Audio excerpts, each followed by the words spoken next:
Good afternoon, good evening, good morning, good afternoon, everything. I think we're getting started right now. Crikey, we are underway.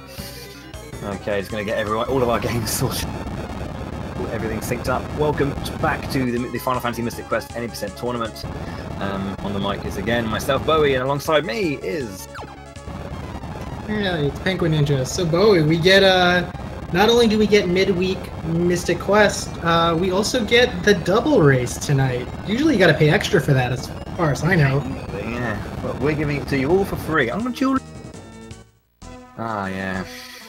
These quad races are fun, aren't they? There's a lot to keep track of, so make sure you're keeping yourself aware. We've got two races. We've got the final race of Group A with between DDR and Rikuplayer on the bottom there. That'll be the final one of that group. And then on the top, we've got Netara and TiefBlau. I think this is TiefBlau's first race, and Netara's second. Yes, Netara lost to Borum. I believe that was on Monday. Pretty good race. It was a good race, yeah. It's kind of nice, you know, seeing. What's great about it, you've got all these different levels of runners, you know, who have come from different different levels of experience with the game, either those who run it for a while or those who haven't at all. So it's kind of nice to see everyone kind of getting used to it and picking it up. So, oh no, Rikuplayer lost to the behemoth. Okay. There was bound to be one in this group before, probably. Unfortunately, it's Riku, and unfortunately for that too, DDR is well clear now as a result. Yeah. So obviously this is well known to be like, you know, introductory kind of our RPG. However, you can lose to the very first boss. So all this takes is for him to crit once and you to miss once, and then just play out the fight and you'll lose. He has about, I think he's got roughly 100 HP. 4 hits of 25 or one hit of 25 and 1 crit of 75 is enough to defeat him. So ideally you want to see a crit then a hit, or a hit then a crit. But, you know, we'll see how it goes. The beginning of the game is kind of setting everything up, hitting plot devices. So we go to Forrester over there, and we grab Kaylee from the house, and she comes along. She's one of our first partner characters, and we go and grab the cure spell, which is necessary, absolutely necessary. And then make our way back to Level Forest with Kaylee in hand, who does have an axe. I'll quickly just explain that weaponry that you equip obviously has an effect in battle, but also has a field effect as well. So axes chop down trees, swords press buttons, and so on. Yeah, it is the Kaylee, and it is a very special Kaylee, because one of the things we do in this race before we even start the race is we implement a little glitch where when you start a game, it takes on the resistances of a character that was in your current game cache before you started, and it turns out we can use that to abuse, having late game Phoebe as our partner resistances and armor, and this is what we do for the run, and that allows, you know, characters like Kaylee, who are allegedly level 3, to have additional resistances and bonus armor that make them super tanky throughout this first part of the game. I mean, she's got a lot of HP, so it's very rare that she dies in a playthrough anyway.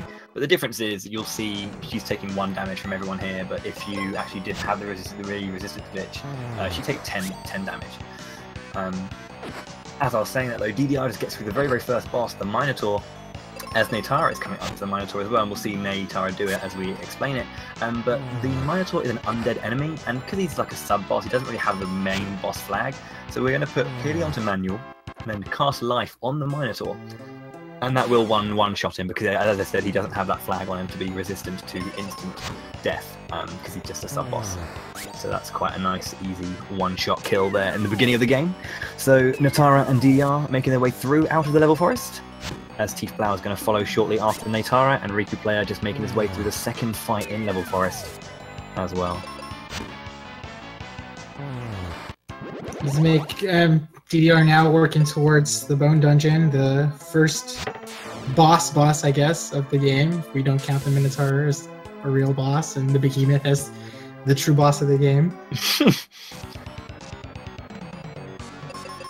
Okay, one small thing that's kind of really, it's not really small actually, it's quite important to the way this game works, and that's how you can control the partner characters. So you'll see, let's have a look at Rikuplayer's screen. You'll see it says manual over Kaylee's axe there. That's me talking about what she's currently set onto. So you can either have your partner characters on auto or manual. And as you can expect, auto means that the AI will deal with that, and manual means that you can input the commands. This is very important, and you'll players swap between the two of these for speed purposes. If they know that the enemy or the partner character, is going to do a move that will be very, very quick and will dispatch an enemy or an entire fight, we'll leave them on auto. But there are times when sometimes the AI isn't always as intelligent as they could be. So what we do then is when we swap them onto manual, and then we override and can do exactly what we want to do to get through certain fights. You'll start to see that a lot, I think, in perhaps when we get first Phoebe and we're working through the water crystal area. But for now, you'll see a lot of just auto Tristram because, I mean, shooting stars at this point are okay. They do enough damage to get through things. You won't say that later on, but for now, you're doing all right, Tristram. If they hit. TiefBlau running into some 3 formations in the top right. So this is unfortunate because we're not strong enough yet in the game to deal with 3 formations in one turn. So we're going to try to avoid them by running away. We're trying to avoid as many of them as we can until we get, the first real key item of this run, which are seeds. Yeah. And they'll play a big, big part in the game. It's a small pickup, but very, very important. So as Penguin Ninja said, we can't really dispatch a group of 3 in one go because we haven't got enough power. So it's actually better just to run away and hope you get a better formation. Of course, the theory is that if you run away, if you get like 4 3s in a row, it would have been quicker just to go for it. But you can't rely on that, Normally you'll have Tristram deal enough damage to take out 1 if there's 2, and then you have the bomb to finish off, or you just get the 1 and go for it. So the bomb animation, however, is one of the longest. I think it's the longest animation for like physical attacks you can do. So you'll be surprised. Actually, I've seen races go back and forth just from bomb usage. Sometimes there are fights where it's like there's only 1 monster left, and I'll be like, I think I can kill it with a sword, and I'll just avoid using the bomb animation too. Like when it's the double Lamia hag fight, I'm like, just hit this thing with a sword. Hopefully you don't miss, and if you do miss, well, we got other problems. Rikuplayer got a very nice crit there on the Gorgon, so he managed to get through that quite nicely. TiefBlau gets another 3. Still hasn't gotten his seed yet either. That's unfortunate. Actually, DDR did get a 3 formation when he did have a seed, so he did one of the things that we'll hopefully see from other racers as we go on. Oh, he's going to get another 3 formation. He's going to duplicate a seed. So one of the things that's really interesting about this game is that if you put in the input to use an item and then try to run away from the item, what it'll do is it'll give you back the item that you tried to use, and then also try to reset the battle state to before you took the fight. That in turn gives you 2 seeds for the price of trying to use 1. So that's a way to duplicate seeds that we need in order to get through the next 2 parts of the game before we can even buy seeds on our own. A very, very handy trick, and it also allows. I mean, this is actually kind of where getting 3 formation is a good thing. Share shoutouts as well to DDR and Rikuplayer, both of them repping the scale, which is my favourite way of playing the game as well. So shoutouts to them. I just realised actually, I don't know why I didn't realise boys with the scale. Yeah, so kind of important to get those seeds, and then it allows you to kind of make use of those 3 formations as well. It's kind of just nice. So TiefBlau and DDR on the first big boss here, Flameless Rex, who is a bit of a nasty sometimes. It's really important here because if you're level, I've seen sometimes the players been level 3, and it makes a massive difference to this. Like extra 40 HP can be really important sometimes. It does. You're going to want to hope for Tristram crits. That's just going to happen or not. There's not much you can do about it. He is undead, so you can cure him, but because he's a big boss and actually has the boss flag, you can't use life on him. So unfortunately we just can't use that with Tristram. I think in the Japanese version you can for the first boss, but that's a small thing that's kind of different between the different versions. Yeah. But DDR through that fight, 930, real good pace so far. It was real interesting because I think I watched his first race of the tournament earlier on when he was racing against RBGC, and he didn't clear this fight until 13 minutes. He had a little bit of a snag here. But he doesn't look like he's having that trouble tonight, so... It can happen sometimes, that's the thing. Like, this game can be brutal sometimes, even to the most experienced players. There is only so much you can do. I see that Netara had 7 siege. She got a lot of 3 encounters, and made sure to use that and really give herself some inventory. Yeah, TiefBlau finished with his fight now, 10:15, a pretty average time for this portion of the game. I actually want to pay attention to DDRnoob. He is going to skip picking up Quake, and I think that makes sense given the fact that he's duped a couple of seeds already. We had this discussion in the Discord earlier this week where he thinks, and I'm on the fence about it, I think it's very close, but if you don't take Quake and you just use Thunder and Bombs on Wintry Cave against the Worms, it's pretty close to being about the same time. You're giving up having to dupe another seed and stuff like that, but there's a lot of interesting math, but he's of the belief that you can do this without picking up Quake, so he doesn't choose to do it. I want to know if the other racers will do it. I think it's common practice too. I think I've seen all the other racers pick up Quake before they go in. I did notice he did this, yeah. And I don't think the regular bomb has enough damage itself, so if you get, for example, a worm and 2 worms and a centaur, that you can thunder the centaur and then get. I don't think the bomb's enough to take them both out. That would be a 2-turn. So he thunders all and Quakes, and thunder all and Quake is already enough to kill the Yeah. Well, so you're taking the bomb animation over the Quake animation, which is a little bit faster. You're taking the thunder animation over either the bow and arrow or the fire, which is again a little bit faster, but you're giving up, and you're avoiding a trip into that screen to pick up the Quake spell in order to, have to dupe another seed and go back into the menu and use that seed somewhere in the Wintry Cave. So it's pretty close, but it's something that's, preference. A lot of people decide to go Quake strats. Some people, and I used to actually do bomb strats, Thunder bomb strats too, but I've gone to Quake strats too as well. So it's definitely, choice. Yeah, it's a comfort thing, isn't it, really? If you feel confident doing it and you feel you know how to react to that, and I mean, there's already so much kind of RNG in the game anyway, that what's an extra fight and hoping you get out turns. Yeah, and it's not like the difference isn't, the same as the difference between floor 6 and floor 2, right? So it's still it's still not going to define the run unless everything else is equal, which typically this game chooses not to make it. But, it is what it is. Rikuplayer getting his defeat on the Flamerous Rex there, having a bit of a mare with that one, but managed to get through it. So, got a bit of work to do to kind of catch up. But the game is still early. Everyone else now clearing out the bone dungeon, picking up their steel shields, moving on. I mean, DDR's already at Aquaria, so getting ready for the next part of the dungeon, or the game with the Wintry Cave dungeon. Yeah, so again, hitting some more story points, just going into Phoebe's house, finding out that Spencer is underground and that the water's frozen, so we can't get there. So we need to find a way to melt the ice. First of all, we're going to go check the Libra Cave. Phoebe knows that the Libra crest is in here, and it's needed to get inside the inner sanctum in Libra Cave. We should mention that Phoebe's amazing. She's perhaps the best partner character. She's the best partner character in the game. No doubt. Yeah. She has fire as well, which a lot of things are weak to here. Her AI is a little bit questionable at times, though. So her AI knows that she can one-shot 3 hedgehogs. Her AI knows that she can one-shot 3 scorpions.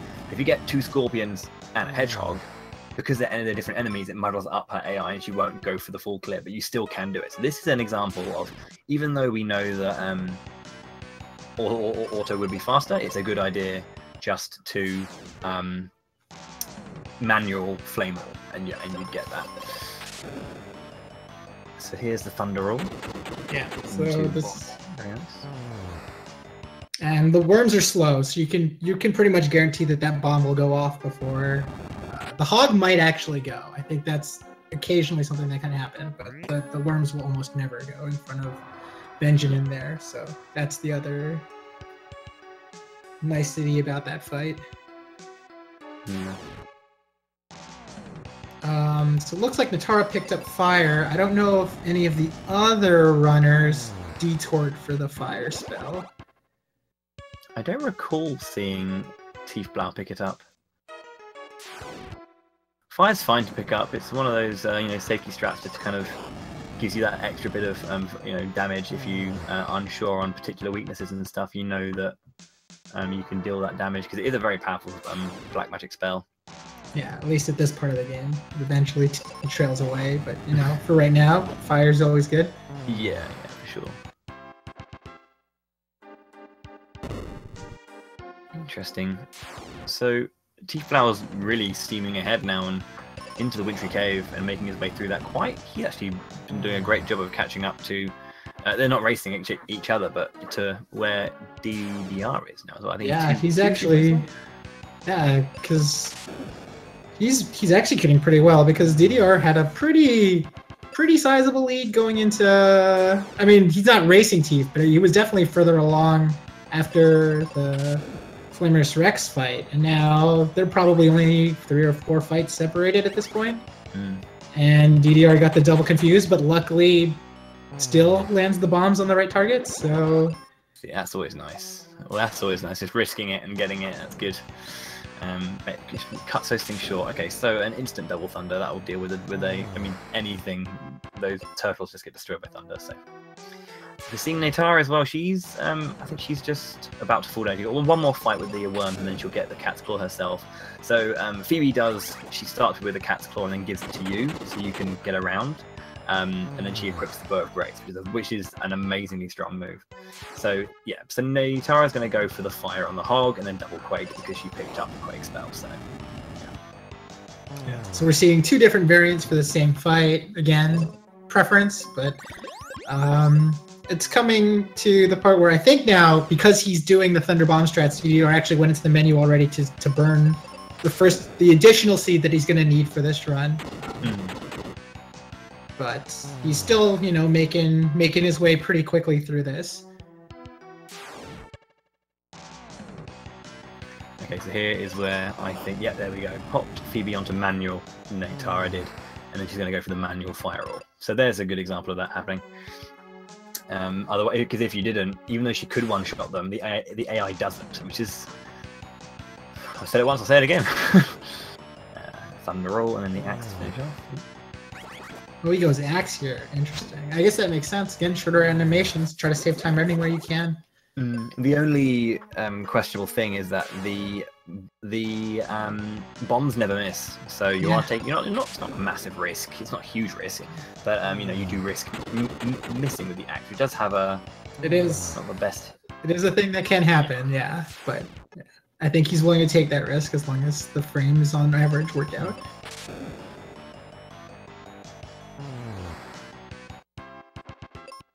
So I think now, given where he's seated, and then he had to seat again, he might have additional thunder casts, DDR anyway, for the squid fight itself. Because usually, if you're on Quake strats, you only have 1 thunder for killing the birds, and then you have to go to bow and arrow in order to save the seeds, unless you do extras.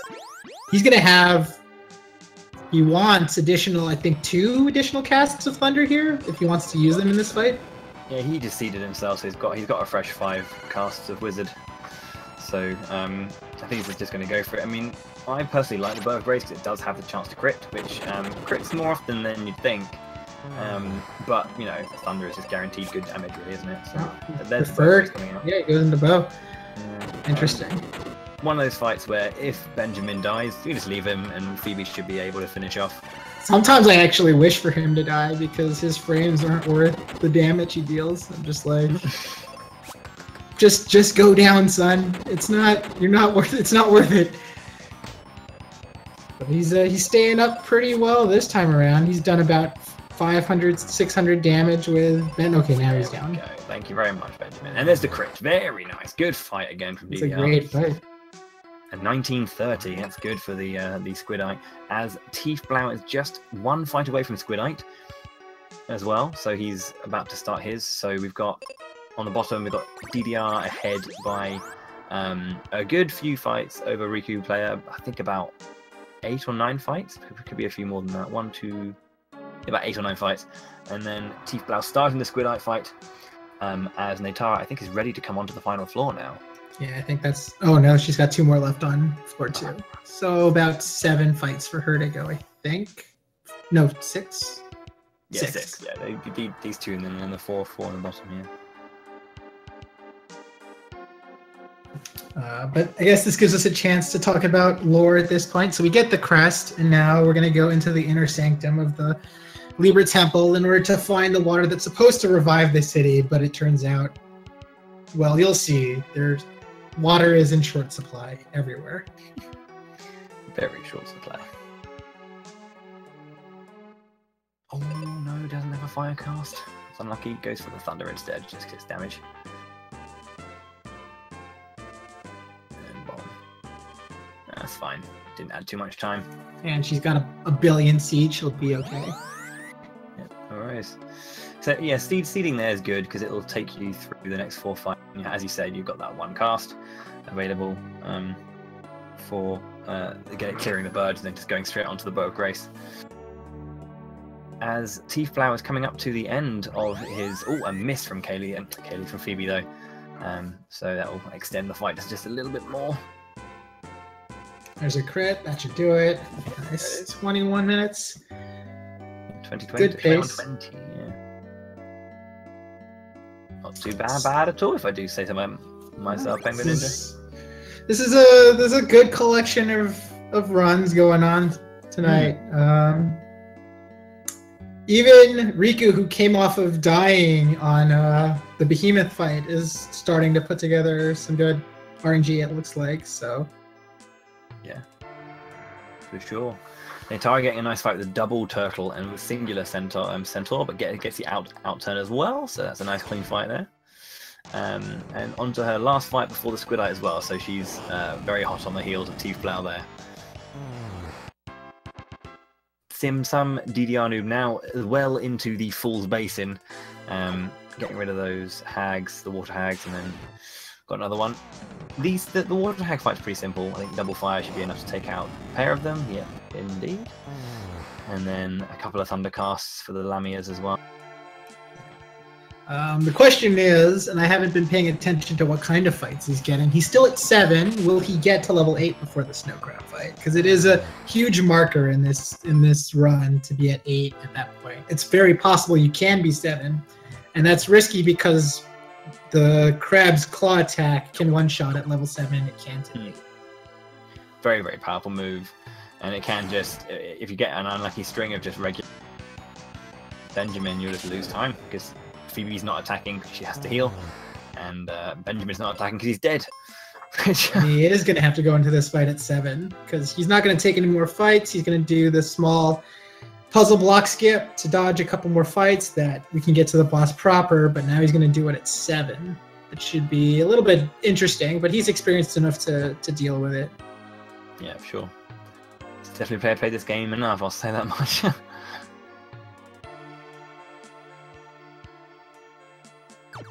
Netara finishing off her Squidite fight there. Very nice. 23-29. Yeah. And Riku starting his now, getting rid of the birds. Yeah, so you'll notice as well that DDR picks up the heal spell, which is incredibly important again because there are some solo sections and also sections where you actually might need to just bring back your partner character because late game or mid game onwards, if Benjamin is ever left by himself, oh boy. It's very risky, let's just say that much. Okay, so this is nice. We're going to go for the axe there. So, equipping the axe because the crab is actually weak to axe.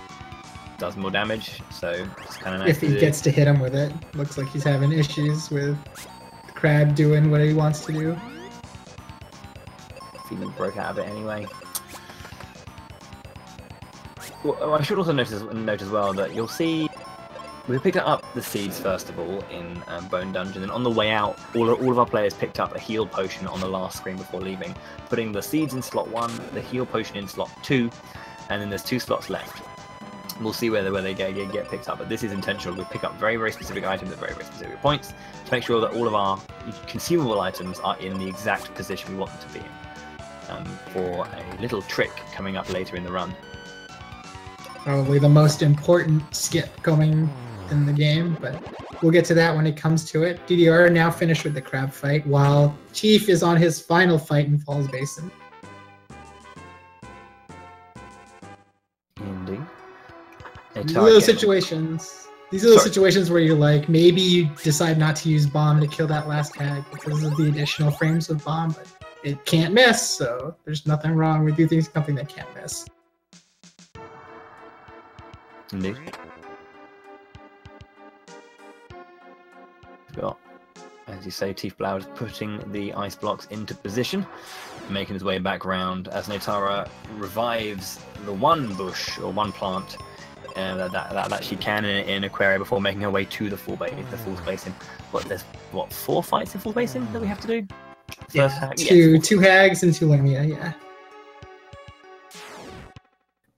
So we're in the ice period now in DDR's screen, and it looks different than the other places because it looks like the monsters are not there and the fights are random, but they're not random. They're actually on the screen and you can't see them. So if you pick up an item on the far right edge of this first floor of the pyramid, you can see them, but it's not worth our time to go get it, so we won't get it. Right. It's not even in question whether it's worth it or not, because the enemy's going to be there whether you can see them. Like, there's no point in picking it up because the enemies will be there regardless, and we have to go that way anyway. So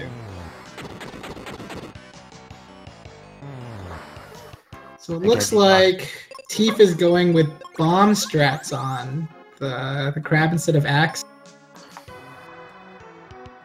Yeah, bomb trusting in the inability to miss.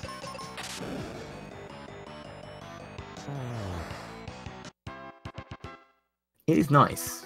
It is nice not missing, because the access is just hideous. Hit rate. The only issue, and it doesn't look like it's going to be an issue in this trip out, is that with the axe, all you have to do is land 2 axes, and then 5 thunders from Phoebe is enough to kill the crab. With bomb, you have to land 3 bombs. He's already landed 4 in this case. Even though Phoebe ran out of thunders and had to use the bow of arrow to finish the fight, but it's all right. Fight's over. 27 minutes, not bad.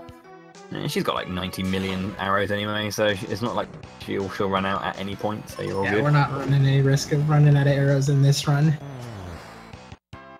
Netara on her final fight in full space, and she's already level 8 as well. She hit that on the second hag fight, so she's well on her way, experience-wise. You'll notice there as well that TiefBlau just picked up the refreshers in that first chest available in the pyramid. That will put the refreshers into slot 3. Obviously this means that you can pick up the usual order you'll see is heal potions. Cure potions, heal potions, refresher seed or seed refresher. That's the kind of normal casual way you'll find them. If you're just playing casually, that's kind of checking all of the chests. That's perhaps the order you'll see. But it's all down to what way you pick them up. So yeah. Refreshers in slot 3. But we've picked them up in a very specific way, and we'll talk about this when I'm assuming DDR will get there first. But when we need to utilize them for a very particular skip later on in the game. As DDR is approaching finishing up the right side of floor 3. So usually if you want to get an assessment of what a good time is at this point, you want to try to hit the switch on this right side before 30 minutes. So that tells you how fast DDR is going so far in this race, that he's hit this at 29. But he's had a lot of good execution and pretty good monster formation luck so far, to be fair. Usually only 2 enemies, which allows a 1-turn clear. And of course, doing specific things as well. Like he can opt to use specific methods to get through certain things. So sometimes you'll see he opted to go for a bomb, Bow of Grace on the I can't remember the Beholders are the later one, but I can't remember this one.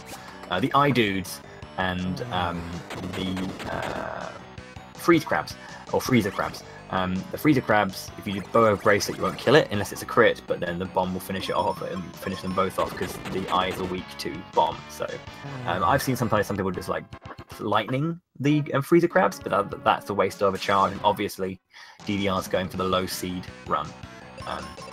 So yeah, he's managing his resources very well throughout this. He's done a really good job of it, and as now we've got 2 crab fights going on with Netara and Rikuplayer getting through their fights, or starting out anyway. I think, did Netara, I must have missed this, I wasn't paying too much attention. Did Netara have a reset on? I don't recall seeing one, but might have. Wasn't paying attention, dang. So much to keep track of. Yeah, that's the... Started 4-3. The struggle with 4 screens at the same time is that there's so much action going on. But the bonus of having 4 screens is there's so much action going on. Can't miss any of it. Netara does get through the snow crab though very, very nicely, and has now started the pyramid.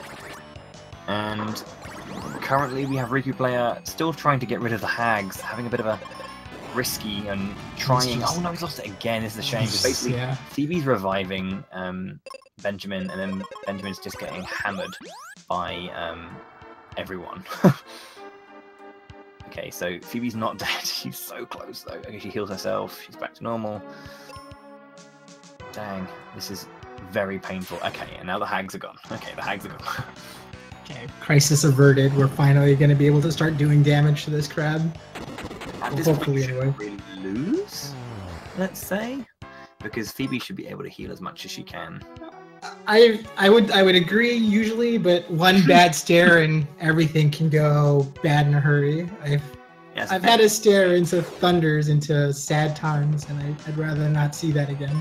Yeah, I did say it shouldn't, but you know, the game's the game. The game will do what it wants to do. Going for the Quake on themselves. Good. The old good confused Quake on self. Now he's hacking himself with his axe. This is going from bad to pretty bad. Oh, wow, this is not a nice fight at all. This is really unfortunate right now for Rikuplayer.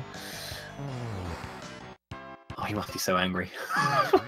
These are like the situations where maybe you just let Benjamin die. Like, what do you do with this bot to like rectify the situation? You just seems like you're diverting all your resources to keeping this guy alive, and it may not be in your best interest at this point.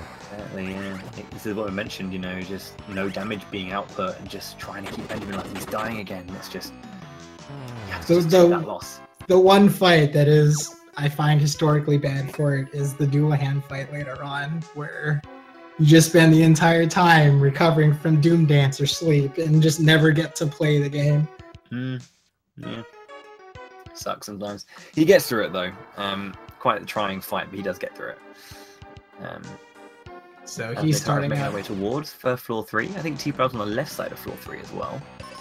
Yeah, he's almost done with 3rd floor. While DDR is now working on his 5th floor. He just picked up the Noble Armor just earlier, which is a very important pickup. Gives you a little bit more defense. I think it's from the one that the Steel Armor gives you to 6 from the Noble Armor. So it's, I think, or it's 11. I think no, it's 6. Yeah, 6 to 11. So it gives you a bit more defense. But the most important thing it does is that it gives you water resistance, and the next boss is going to have a lot of powerful water attacks. And I think, if I'm not mistaken, without the Noble Armor, you'll probably get one shot by that water attack. Yeah, it's not great. One of the things you might see some racers do as an optimization is they'll try to use the empty frames between transition sequences, like you're seeing on DDRnoob's part, to try to change weapons. I have come to find that you want to do that on fade in and not fade out, because if you do it on fade in, you have a chance to soft lock your system. And I've actually done it on the descent down the ice pyramid. Like, I was in the middle of a run, and it just soft locked, and I was like, what? Because I'm normally the one warning people. I was just soft locked. I was like, oh, well, I guess the run is over, guys. I don't have time to run again, so I guess I'm just gonna stop the stream. This is unfortunate. Like, but it is a thing that can happen. You'll see that a lot of people will do that. They will try to use those frames because you can't, and DDRnoob did that to switch from axe to sword there, but you can't move in those frames anyway, so you might as well try to cheat by transitioning into another weapon for the next fight or for where you have to go next with like a claw or a sword, stuff like that. It's just not worth it. It's not worth the time loss. But yeah, it's. I'm glad because I've been harping on about it, and I'm glad that you backed that up. I wasn't telling any porky pies, guys. You got it straight here from Penguin himself. It's happened to him too. It's happened. It's a real thing. It's not a joke. It's a real occurrence. As DDRnoob is actually already on his way to his Ice Golem fight with a very high possibility of finishing it sub 38, which would be pretty fast. Yeah, he's done very well so far. So this is the Ice Golem.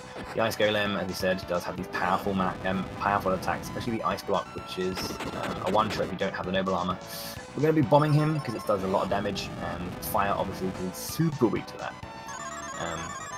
As he gets lower as well, the lower he gets in his HP, he'll start spamming an attack that deals damage to you and heals him for about 200. It's not an amazing amount, but if you're stuck in that loop of trying to heal because of the damage done, he can maybe pick up a few forms here and there. He has 6,500 HP, so as you get more accustomed to this run, the typical math you want to do is to try to count to 66 by hundreds.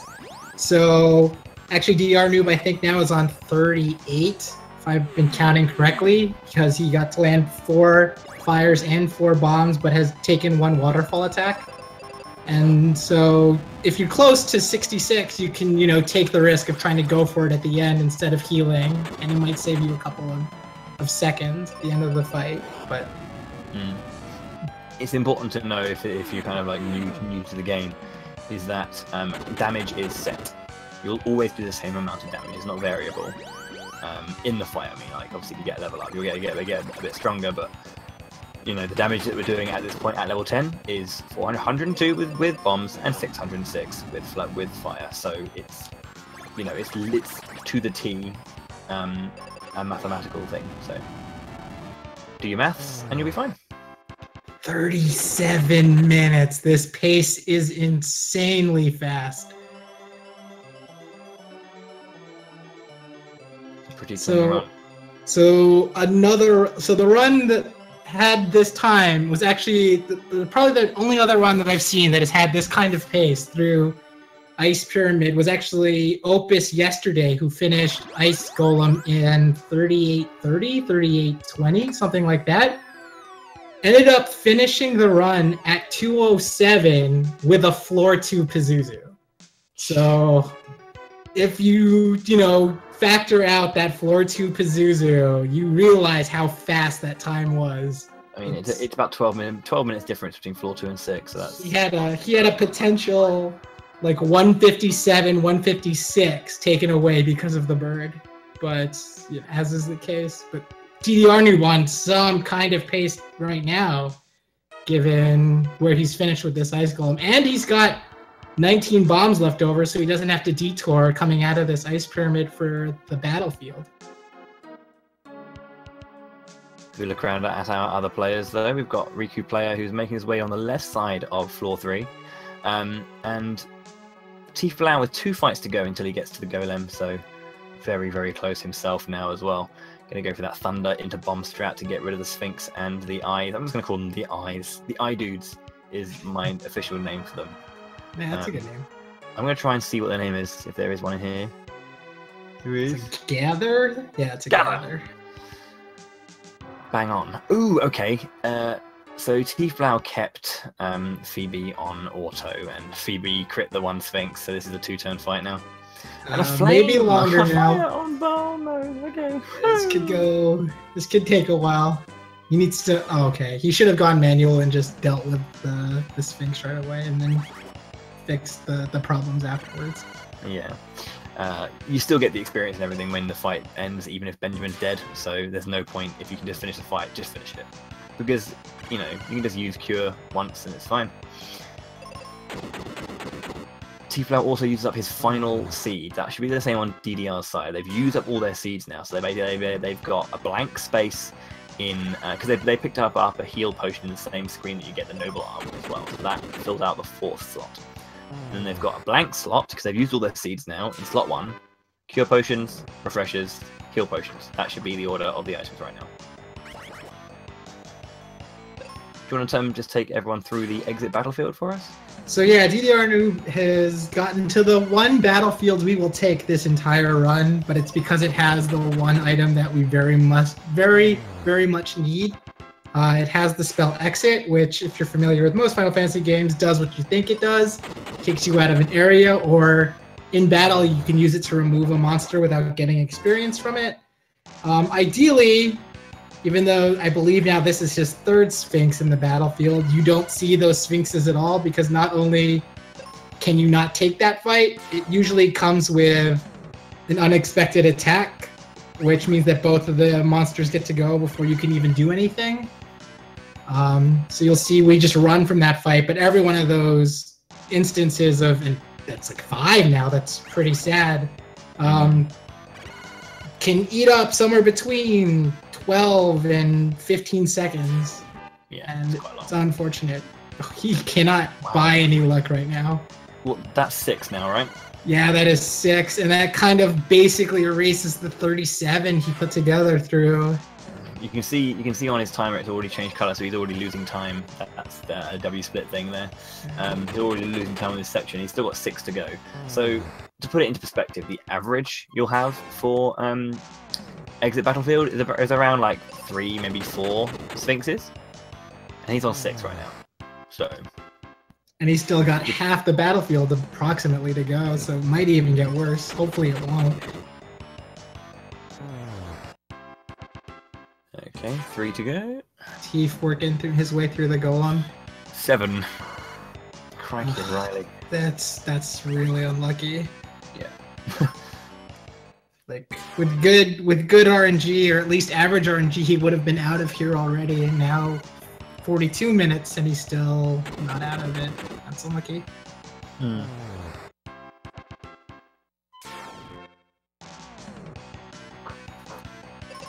So Netara making her way down to the bottom part. Oh, I was gonna say the bottom part. The bottom part of the pyramid. Wow. We actually kind of skipped over this, but we pick up the players, pick up the Knight Sword here, which is actually a pretty important pickup. So certain DDR finally getting his exit spell there. He lost a lot of time on that split, unfortunately. Certain weapons have hidden stat upgrades that aren't noted in the booklet or anything like that. So not only do they have their own like inbuilt stat, you know, whatever attack, or it has these potentials to proc certain status ailments. Some of them have hidden bonuses. The Knight Sword there does have the added bonus of +5 speed, and so we'll use that where we can, maybe just to kind of get a quick out turn on particular enemies. Maybe go for the attack with the Hag and then Thunder All, potentially. All right. Gonna go for the bomb just to make sure, and then Thunder All. Cool. So yeah, you'll see the experience racers run with this sword as much as they possibly can, because every time you skip an opponent's attack, it adds up throughout the course of a run. And so if you're aware that so one of the hidden stats on the claw is that it gives you bonus magic, so your spells will do more damage. But if you don't need that bonus damage to one shot or one turn the formation, you'll opt to use the sword so that, you know, you can avoid maybe one attack and save a couple of seconds. As we get to the most important part of the run, actually, I guess, until we get to the tower, which is the Firebird skip. So as we've already pointed out, seeds are really important. We like seeds, so turns out if you buy 0 of them and then use them, you get 255 of them, which we like. And as an added bonus, it makes the cure potions into something else. Sky coins? I don't know what that's all about, but that's fine. And now, because that takes up one of the 4 item slots, if you want to try to buy cure potions, it needs to go somewhere else. And it turns out it goes into the key item area and marks the key items so that you get the Sun Coin, the Sky Coin, and the Mobius Crest, which is the exact 3 items you need to finish the run. And as a result, we don't even need to stay in Firebird. We just decide we can leave, and we leave.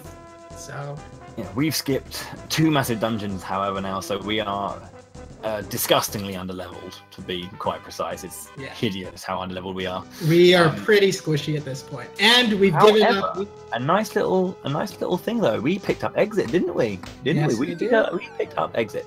Turns out you don't need to worry about how squishy you are when you can make them disappear. Yeah. So exit not only has its field property, nice petrify. Let's give a round of applause to the best mummy MVP. Yeah, we can just exit the mummy. And brilliant! He's a god. Amazing! What a run! This guy. New final boss incoming, guys. It's actually this mummy. He's actually decided that he will be. I think this is the 4th in a row. DDR cannot buy any luck coming out of Ice Pyramid at all. This is just unlucky. Finally, he gets a chance to cast exit, and luckily he doesn't miss. Could you imagine if he missed? Oh, it could have been real upsetting. Oh my god. Okay, so obviously if you've done the dungeons before, you'd be faster, but you can't be. Amazing. Absolutely amazing. But the other thing about the Firebird skip that happens as a result of taking it is that we've passed on two really... I mean, one of the spells isn't that integral. We passed on getting white, which would be helpful in some of these places, but not, you know, the absolute best. But we've also passed up on getting the life spell from the Lava Dome. And you'll see as we get later on in the run that can prove to be very influential in the run. Mm. You know, when you talk about in runs where it's a whole risk-reward thing, you might do this, but you don't need to. Yeah, this kind of take the entire second half of the takes the cake in that regard, where literally every single fight can be a case of, or every single boss fight is a case of, I haven't got life. If my partner character dies, this fight is over. So yeah, and so you'll see that some of the runners will take corrective measures to make sure that their partner won't die, because in all honesty, they can't afford for that character to die. It makes the fight unwinnable. So, but it's still worth the skip, because if you wanted to actually run through the fire portion of this map, it would take you another 20-25 minutes to do. And at least, I mean, there's two. I mean, the lava dome's quite small, but the volcano's quite long. But the lava dome, I mean, because the lava dome has a skip in it itself, where you activate. There are these kind of like trolley things, or these like elevators that you get in and you kind of move. And basically, there's a skip to basically do that and get behind the boss without at the beginning of the.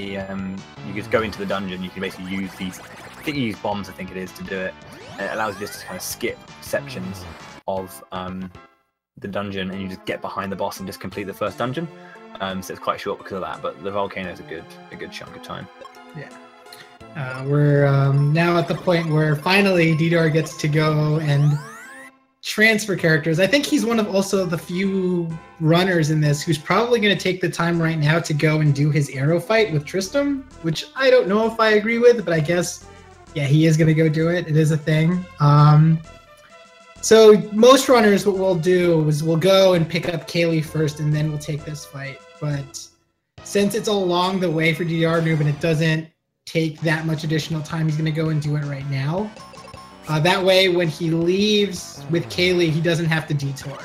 So the fight can be a little bit complicated as a result, because the only thing Tristram has is the life spell. And it might help for some of the monsters, but not all of them. Yeah.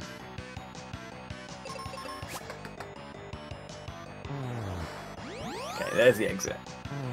So the enemy that he had in there, the Minotaur reskin, is a little bit lower leveled, so you have the chance to get a strike first sometimes. I think that's also why you bring on Kaylee, because she's a bit of a stronger level, so you've got a higher chance of getting the strike first as well. But you want to make sure you get your turn in there first, and you don't miss the exit that you want to do, so you can get rid of those ninjas. TiefBlau doing his skip there. So the whole zero.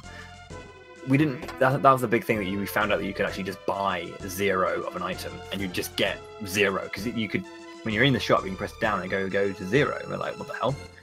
It doesn't fold from 1 to 99. And then by using the 0, that's how the underflow happens, because you can actually buy 0 as an item, which just someone which did is it weird once, because why would shop owners give you 0 of an item? But I mean, we're not going to question it now. Why not? Netara working on her exit battlefield as well, as second I say reset. Rikuplayer is making an exit from the pyramid as a whole. So DDR has got quite a sizable lead now over Rikuplayer, extending that further and further. I think Rikuplayer had quite a tough pyramid section, to be honest. It was. Yeah. He actually fell on the walkway up to the ice golem and fell back down to floor 5. So he had to actually take on one more fight to get back to the hole to fall back in. It was a little bit unfortunate, but yeah, he's had a little bit of a tough run so far, and it's not alleviated any way by the fact that DDR, outside of a couple of questionable instances, has had a pretty quick run. TiefBlau managed to have it's quite hard to have a worse mummy than some DDRnoob had today. No offense, DDR, if you're watching this back, do love you, dude, but that was a pretty horrific mummy. So TiefBlau getting through that quite nicely. Netara, I did actually see the Netara's count there. Clean them out, that was it, that was the banger, that was the last one. There's exit. Nice. I think it was like maybe 1 Sphinx? I actually didn't even pay attention, but that was pretty fast. Probably yeah, as I said, it didn't seem 0 or 1. So I'll be counting Rikuplayers there. He's on 7. I don't think have we seen a Sphinx so far for Rikuplayer as well? I think the first fight he had 1, but I think that's the only one I've seen so far. Okay, so that's 6 to go. That's another one. Good. Netara, they're walking out of the focus tower. That's one of those things that that is one of those kind of things you got to drive into your head when you are kind of getting into the run, is that exit spell does exist. I mean, I think to this day I still walk out. I mean, why walk when you can teleport though, Bowie? But because you forget, it's so easy. It's so easy because you spend the first 45 minutes of the game walking everywhere. Yeah, it just gets into your head. I completely appreciate that mentality. I always do it. I'm at the point now where at least it's like I walk 2 steps and realize that I can teleport. So that's the thing. You'll do it and it'll happen, and then you'll get to the end and you go, oh yeah, of course. And it'll happen a few times, and then that's what makes you click for you. Okay, so TiefBlau getting to the ancient tree, jumping. That's a few frames lost. And then leaving. So, as we say, in terms of lore, we go to the Great Tree. System can't get in because he's not a tree-hugging hippie. So we have to go and find our beloved tree-hugging hippie, which is Kaylee. There's a whole cutscene where you go with Phoebe or Tristan down to Spencer's place. And Phoebe, he gives us a Dragon Claw. And then Phoebe blows up Spencer's place by accident, I think. And then we... Are you sure, though, that it's an accident, boy? Are you sure? I have a reason to believe. Okay, alright, benefit of the doubt. Sure, fair.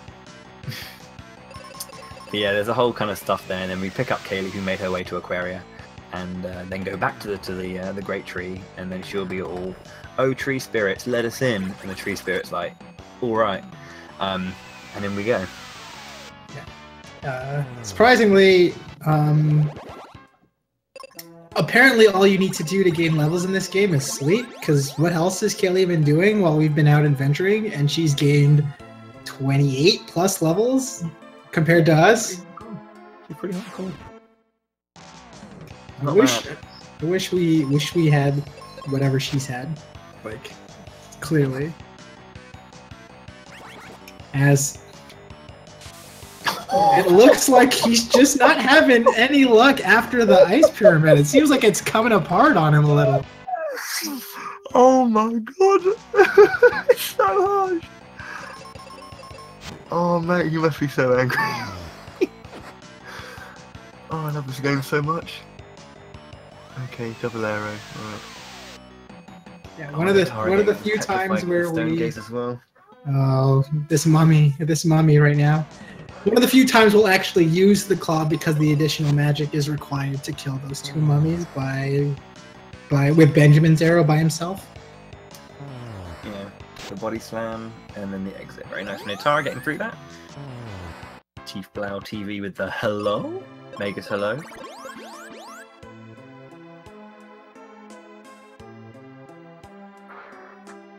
So yeah, again, everyone I think now has completed their Fireberg skip. Hey buddy, you fell.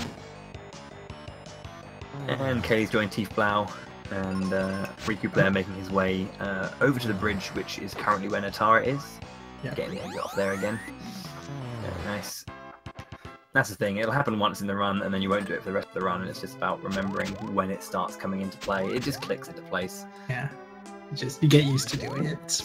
It's just the first couple times where you're like, wait, I don't have to walk.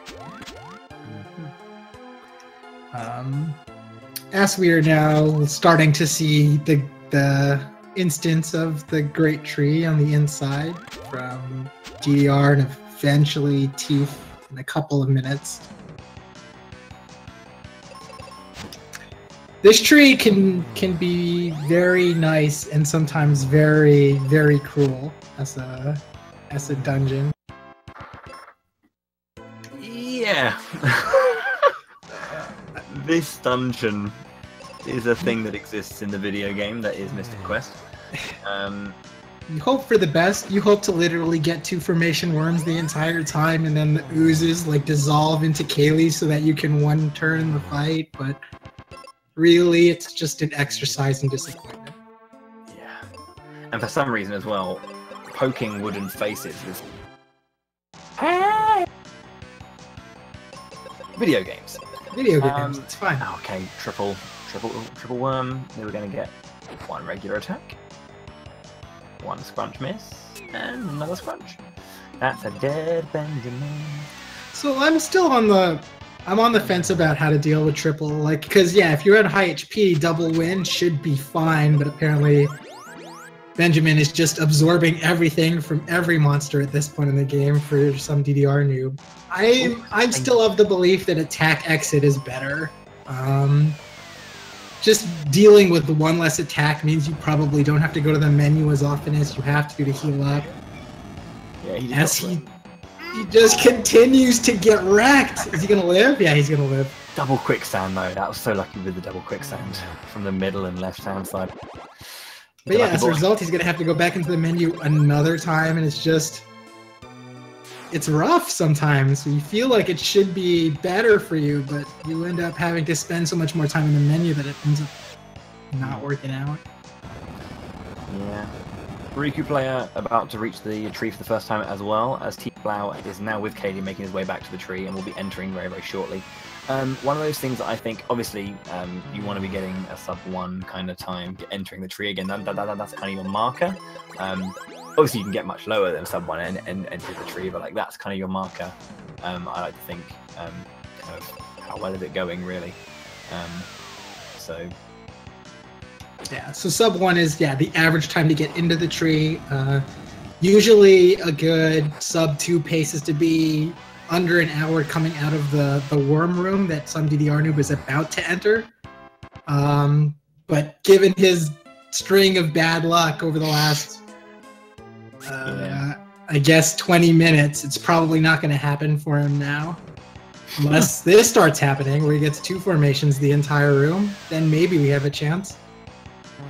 I don't actually know the percentage chance of each formation. I don't think you can get 1 worm by itself, can you? It's just 2 or 3. No, 2, 3, and I think in this room you'll start to see the 2 worm 1 ooze formation, which I think is brutal. Side. What? Yeah, is it just a straight 50-50 shot for each? Oh, hello. Okay, he's gonna take that one. That's a crit. That's fine. Fine. Yeah, is it a straight 50-50 shot for? I have no idea. I have played with just running from the 2 worm 1 ooze fight to get the other 2 formations if they come up, but I haven't statistically looked at the encounter rate just by exiting and re-entering and doing that for a long time.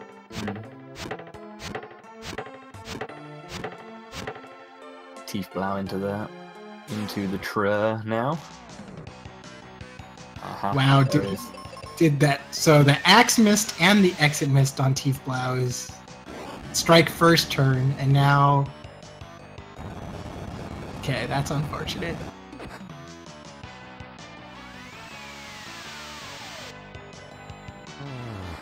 Okay, so Netara gonna pick up Kaylee too. There she is. Kaylee's joined with her big old axe. Yeah, she slept for a little bit and walked to, you know, a nice lakeside town, and manages to get herself loads of levels, as you say, and a massive axe. Giant's axe, I think, in fact. But how? Where does that happen? I don't. Why can't we find those things? I'm so distraught. Okay, so DDR coming out at 1 hour 22:23. Just not just under, which was kind of close to it, but given the string of bad luck, it's about where I guess you could expect it. So Netara opting to go into get aero before. So well, what you can do as well is you can walk past the steps, leave on the southern side of Focus Tower, go back in and then exit out after you get aero, or you can go in, do the fight and walk up. I think it's like marginally quicker to go out and then set the exit point, go back in and then exit.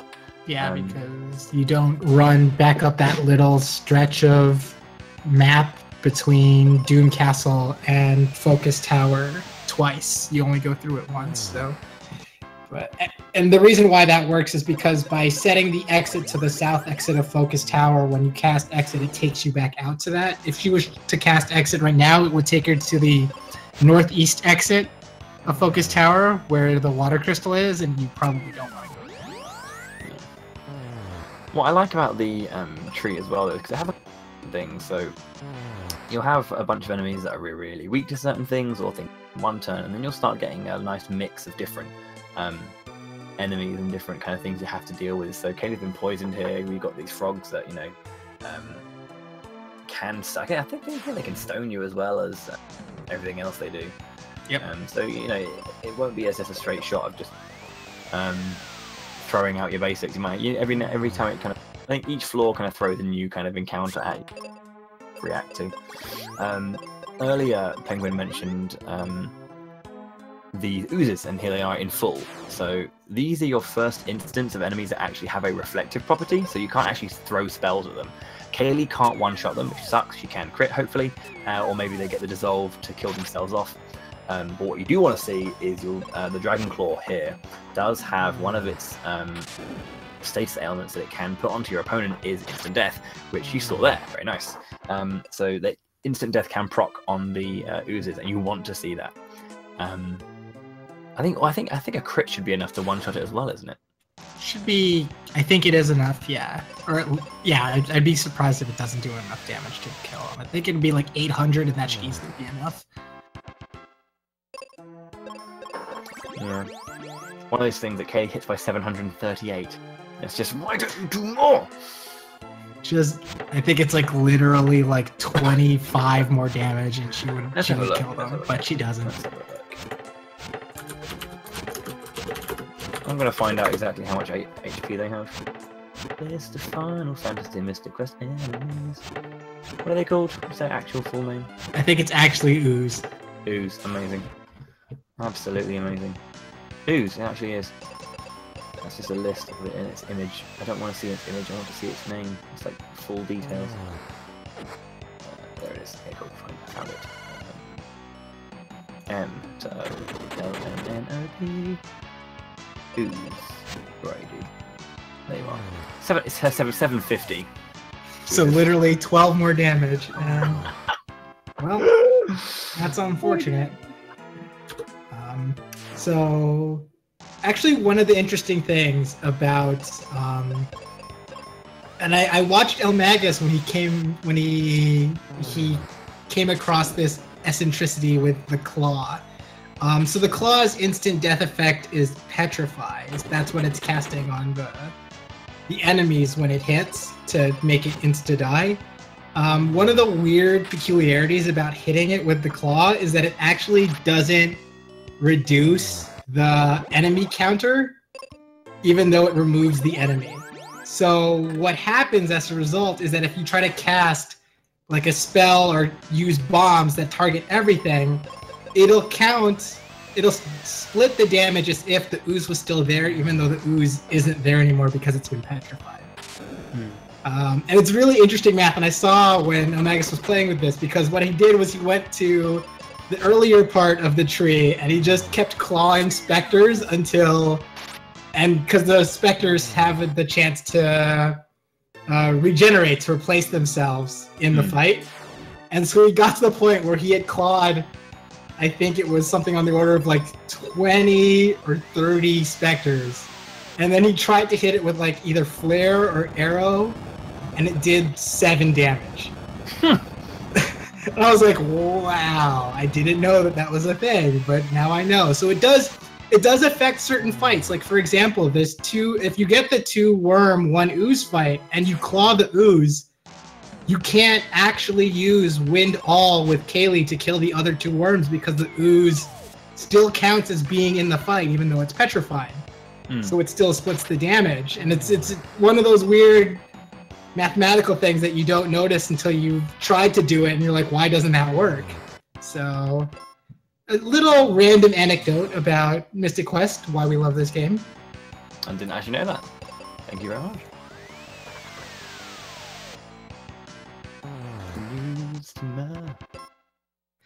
As DDRnoob is on his final 4 fights before fighting Ghidra. Never ends, does it? Never ends. I mean, we say that this dungeon's a grind, but we all know that the real grind is the tower coming up. Oh well, that's a different reason. I think that's its own entity. You know, that in itself is its own thing. Because I don't know, there's something about the tree that gives you the illusion of almost being there. Because like in on this, especially the second to last screen that you see here. You come out and you see where you need to go immediately. It's like I just need to go there. It's just there. Then you get like a million fights on the way around. It's like, oh man. You see it. You literally see it right as you enter the door, and then you're like, "How do I get there? Oh, I have to go into this this extra room. Oh, this extra room has like 3 oozes. Where does it take me out of? Oh, it takes me at the bottom of this stupid circular path. How many fights are in the circular path? Like 6. What? It's not even like it's, you know, it's just because it's got so many that it's like hidden on the far side. All the way around there, dude. Like, you just got to keep going. It's just 1, 2, 3, 4. Oh man,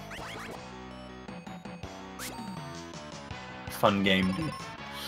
Netara makes her way to the inner sanctum of it. And look at that. There's like 3 immediate fights you need to get through, and if they're all 3s, it's just. So Netara's going to go. She's going to opt for the solo, as you were saying earlier, into the solo exit. Yeah, I think removing singular monsters is it's definitely much safer. It's probably slower, but it may help out in terms of not having to hit the menu as many times as trying to go for all of them at the same time. And depending on how lucky you get, it can be faster, you know. DDR beginning his Ghidra fight as well, so he's taking down the 2 skeletons on both sides. Important to do that, because I do believe they have a Doom Dance, or like Doom Stare that can one-shot you. The important thing about this is you really need to make sure that... I mean, this is why we pick up Heal. If Kaylee gets petrified, we have Heal to use here. We're not going to be using the heal potions yet, but we will be, but we're going to save them for a little bit later. But you want to make sure that everyone's as healthy as possible, and if you do lose Benjamin, it's actually a pretty good idea to get him back, because it is a case that even if Kaylee's at full HP, if she gets petrified, she gets petrified. So, well, he's going for it, because I think he knows that he's close enough to kill him, so there it is, yeah, exactly. Again, maths coming into play, love it. Yeah, I was counting with him. Let's get your goon kids. Where are the goon kids, chat? Chat, I demand goon kids. The goon kid is the most important. It's like literally the reason we run this game is for the goon kid. Yeah, there is that. The goon kid is important. Although I feel like, so in my group, JC ran both of his races under the pseudonym Goon Kid, and ended up losing both of his races. And I don't know if he's gonna chalk that up to the name or not, but it did have an effect. I maybe have an effect on his race. The game knew. So what do you mean, goon kid? That's my line. Screw you, buddy.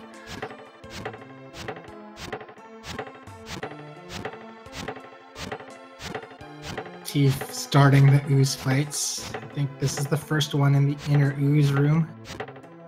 I like how their TiefBlau got not only the petrify proc, but also a crit as well. It was like, in case it was, dying. you know, That ooze was dying, dude.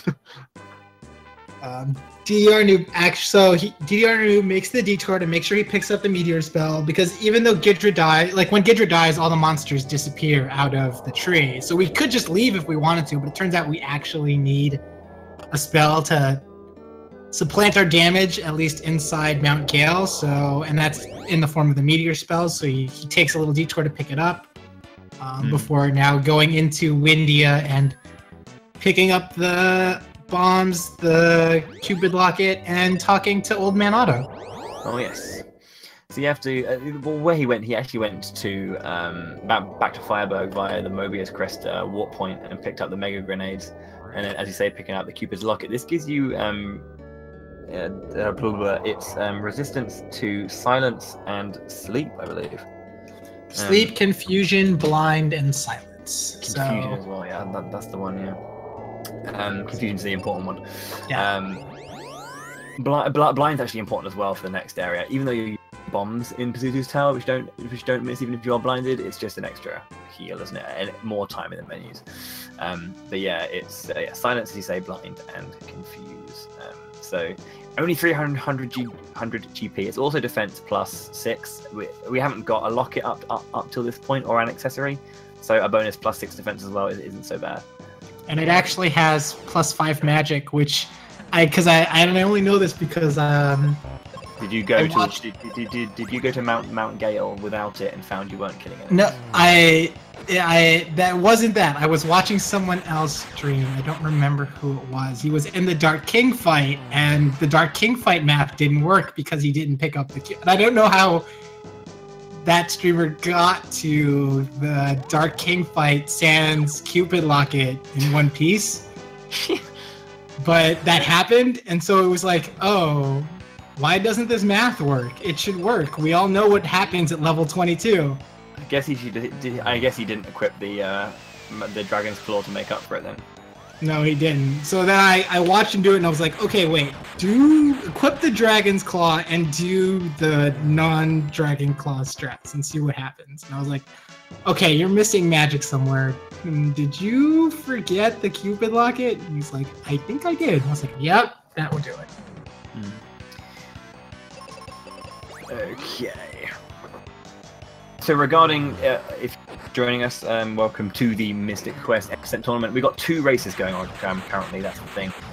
We've got the final match of Group A on the bottom between someDDRnoob and Rikuplayer. That's Group A. And then another race, a separate race, Netara versus TiefBlau on the top. So it's 2 different races. Currently, someDDRnoob, excuse my stutter, someDDRnoob is winning on his race. He's about, I want to say like a good half a dungeon ahead right now. And TiefBlau, I believe, is slightly in the lead over Netara. He's on his second. I think he's got 2 fights left till Ghidra. Netara's got a little bit, a couple more to go. I'm not sure, didn't see the screen she was on. She's taking the first skeletons before going into the ooze room. So she's got the ooze room plus the ascent to go. Okay, cool. Not too much then. Not too bad. I think she may have no arrow. That's why she's been going with everything else right now. So yeah. Oh no, she's got some arrow there. There we go. She just left it on auto, and Kaylee thinks that the best thing to do to the skeletons is give them the gift of life instead of blowing them away. Yeah, this is another example of the AI being a bit weird. I think it's because, based on the accessories that come with the resistance glitch as well, and some of the differences, it kind of warps the way. She's still thinking like she's not able to do that. She's still thinking like, you know, vanilla Kaylee 2. Right. despite the ability to do more damage because of the resistance glitch that we did incorporate. I do believe that Phoebe 2 has the Cupid's locket as well, doesn't she? Or some version of. I think she's got the magic ring. Yeah, I think she has magic ring. Yeah, which gives her bonus magic as well. And the first Doom Dance of the day hits on DDRnoob's Kaylee. And so, you know, given that we're having the double race, we're going to see double the Doom Dances. So we'll get your dancing shoes ready, chat. We could be here for a while. It's just brutal. He's going to be so upset with the second half of this run and how unlucky he is getting, because that's just ridiculous. I'm sorry, DDR. He's going heel straps. He's going for the heel straps. And he hit it too. Yeah. That's a good shout. If you get the proc, yeah. Oh, there we go, Doom Dance. Way 2 for 2. 2 for 3 for 3. Chat, please take care of the counter. This Doulahan is just nailing them back, left, right, center. Just crisp, clean lock. I'm sorry. His game is horrific. I'm sorry, Penguin. I just... You don't wish this on anybody. You don't. Okay, the reason I laugh is because I've had this, I've seen this, it's brutal. This is... like, but this is literally what every Mystic Quest runner experiences at one point in his life. And you're just like... You pour one out for the run, you feel bad, and then you reset and start over. Because and it's just like it doesn't. The Goon Kid for TiefBlau, by the way. Oh, sorry. second Goon Kids. It's just that the game doesn't care who you are. You could be like the best speedrunner of this game ever, or not, and it just doesn't take any prisoners. It's just awful. Hey, finally a missed Doom Dance. 3 for 4, chat.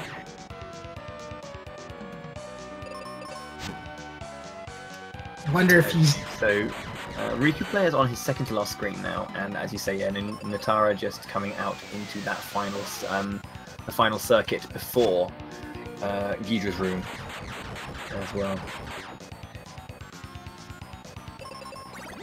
So, personally, I don't ascribe to the heal strat. I do just leave Kaylee on auto and let her get the damage in when you can, because it's such a high risk play when the additional damage is going to help you over the long scale of the fight. I don't think it's super positive to do, but when it works, it helps out so much. But sometimes you're just waiting for it the entire time.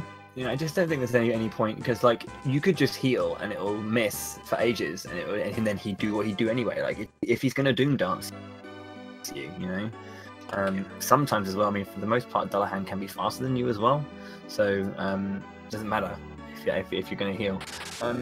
A quick chat with Dr. Otto after doing Dullahan, and he's like, right, okay, head on over to Pazuzu's tower.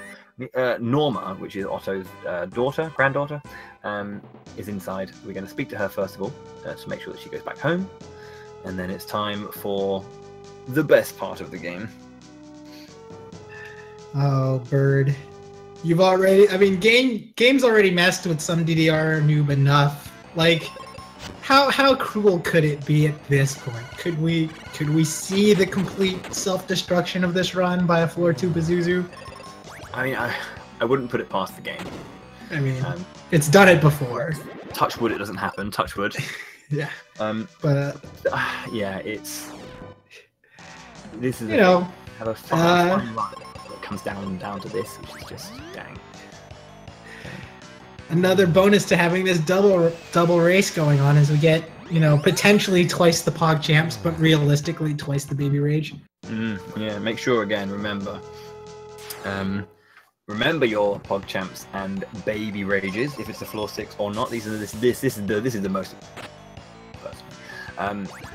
I might just kind of throw out a quick caveat about I was mentioning earlier that we're going to spell on Ghidra and not use a heal potion. Well, that's because we come into Pazuzu's tower and there's a ton of beholders.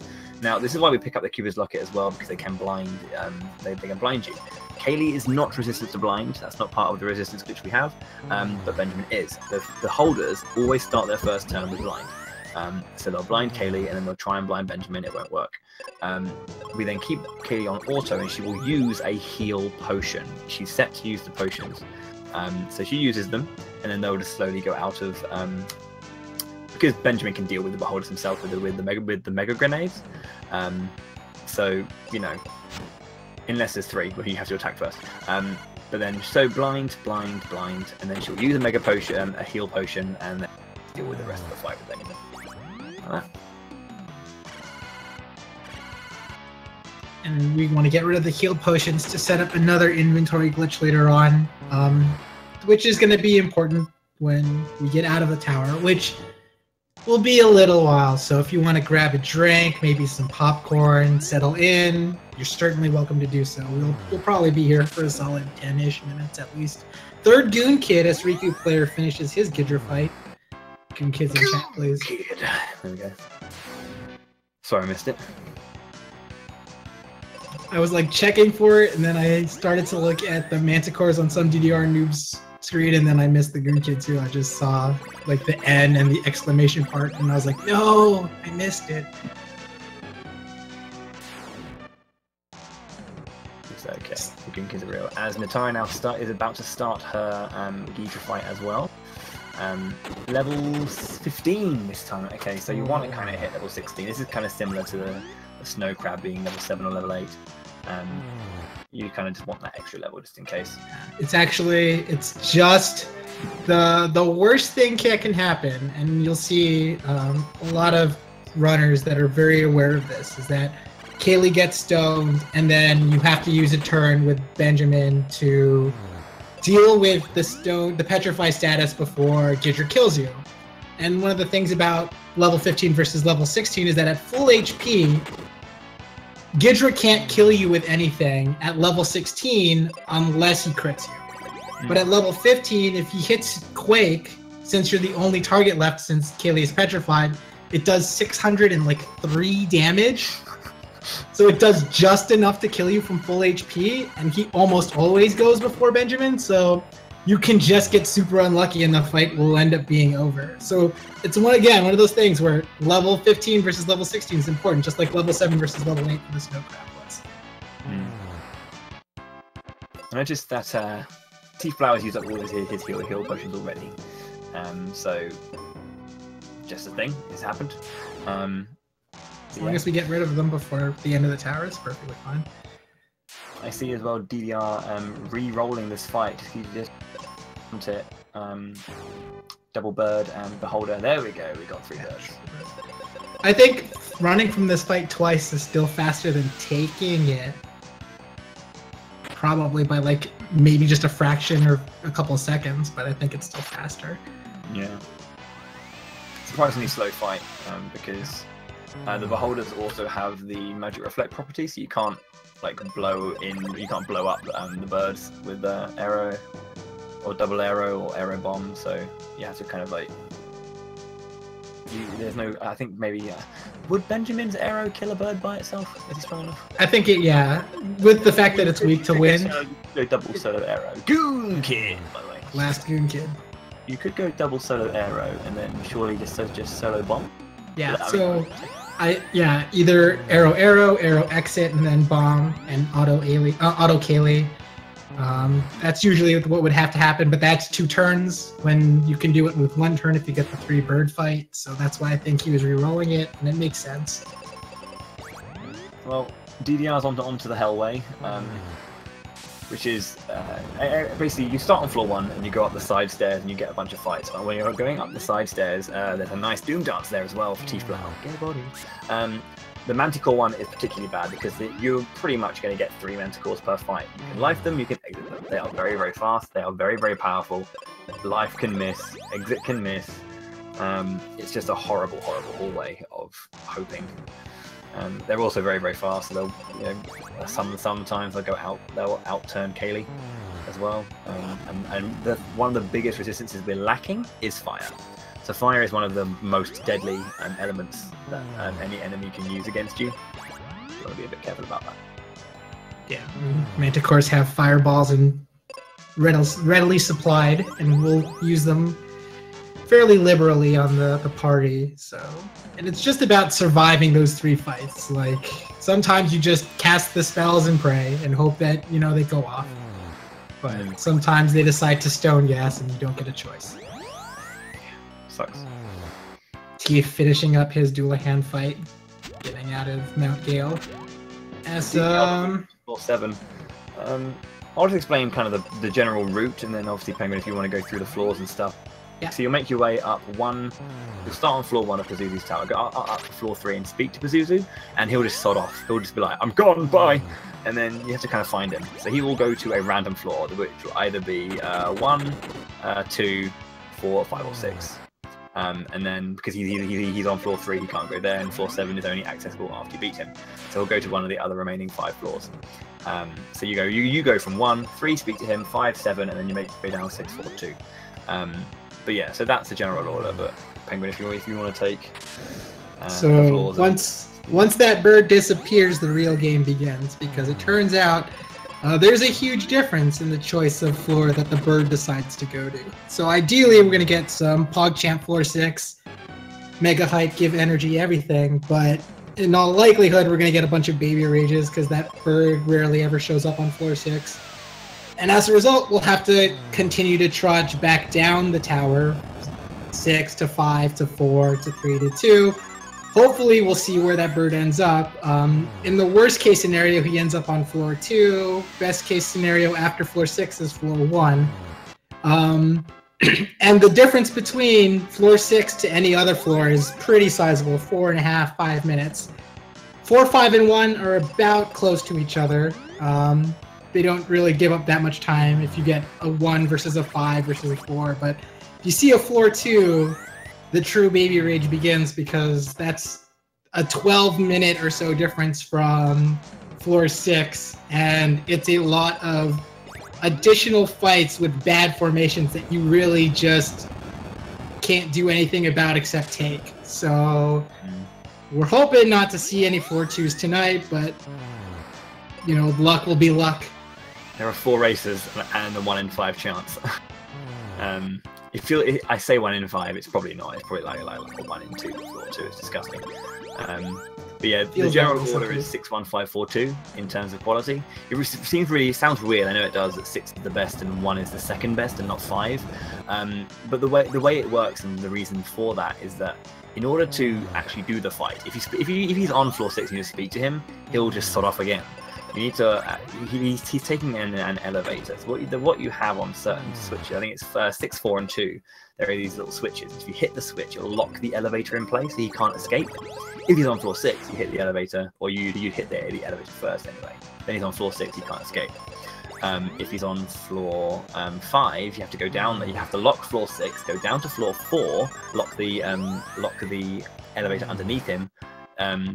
Then speak to him on floor 5, and he'll go up to floor 6 where you can fight him. No, sorry. So he's on 4 and he goes up to 5, or he's on 5 and you can do it there. Sorry.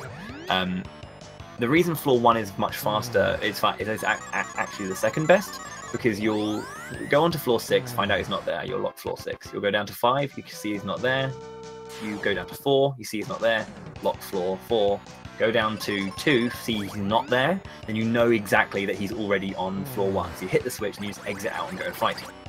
If it's floor 5, you'll see him on floor 5, you have to go down, lock the switch and go back up again, round, and walk all the way back round, over floor 6, 7, and 5, and down again, and then have to make your way to fight him. So depending on how many floors you actually have to make your way through, and how many switches you have to hit, and what direction you have to go, there'll be bonus fights. So it's really weird, but yeah. Just picked up his flare spell. We're 2 fights away from readying your PogChamps or Baby Rages.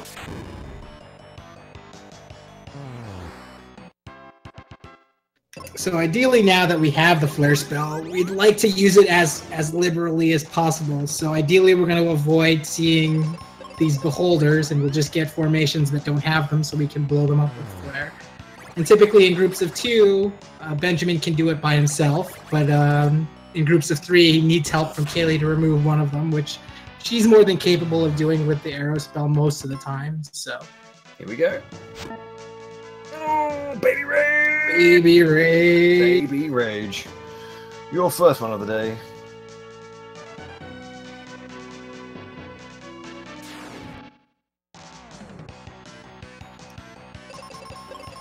Let's see. Is Tief on the? This is how it goes. This is how.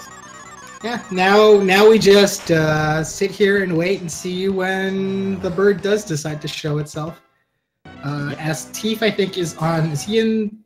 Okay, yeah, he's in the third to fifth floor stairwell. So we got a little bit more time before we see our next PogChamp / Baby Rage. But the thing is, like, considering the difference, if DDR does get a floor 2 and Rikuplayer does get a floor 6, this race will really even out. We'll tighten up quite a bit. Netara working through her Dullahan fight.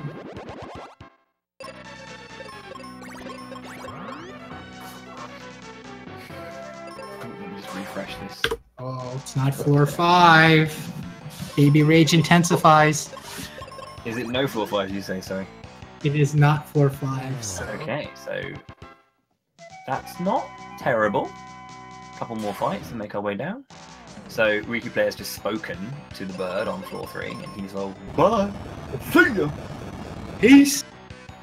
peace.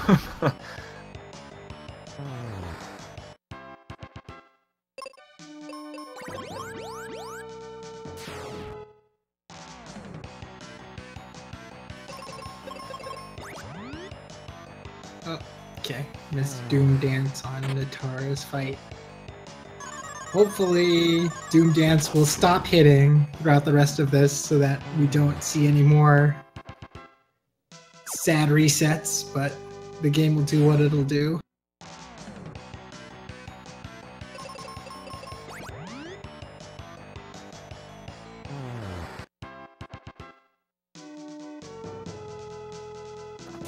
It's not floor 4 either. The Baby Rage intensifies. We've got 2 options left, and that's 1 and 2. DDR's starting to sweat now for sure.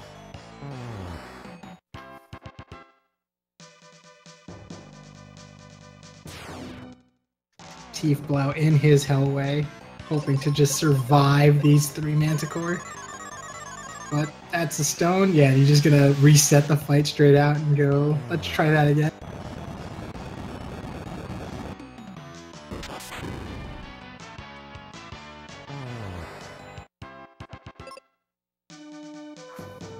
Okay, obviously you can't be on 3 right now because we spoke to him initially on 3.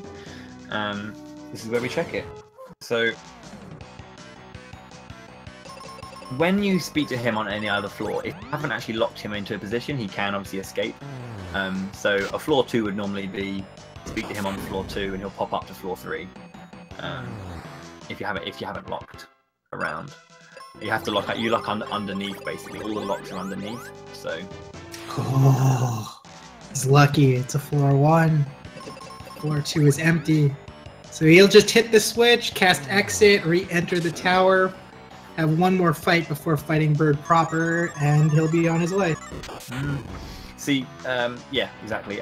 You kind of under, yeah. Now that you've seen it, it kind of makes sense going into practice of actually how fast floor 1 is as a backup to anything else. It's just 2 is just demonstrably the worst. It really is. All our players are now in Pazuzu's tower as well, so we've got TiefBlau finishing the Hellway, and he will now, as Netara is making her way into the first stairwell to get to the third floor. There's the exit from DDR, going back into floor 1 now, after locking floor 2 down.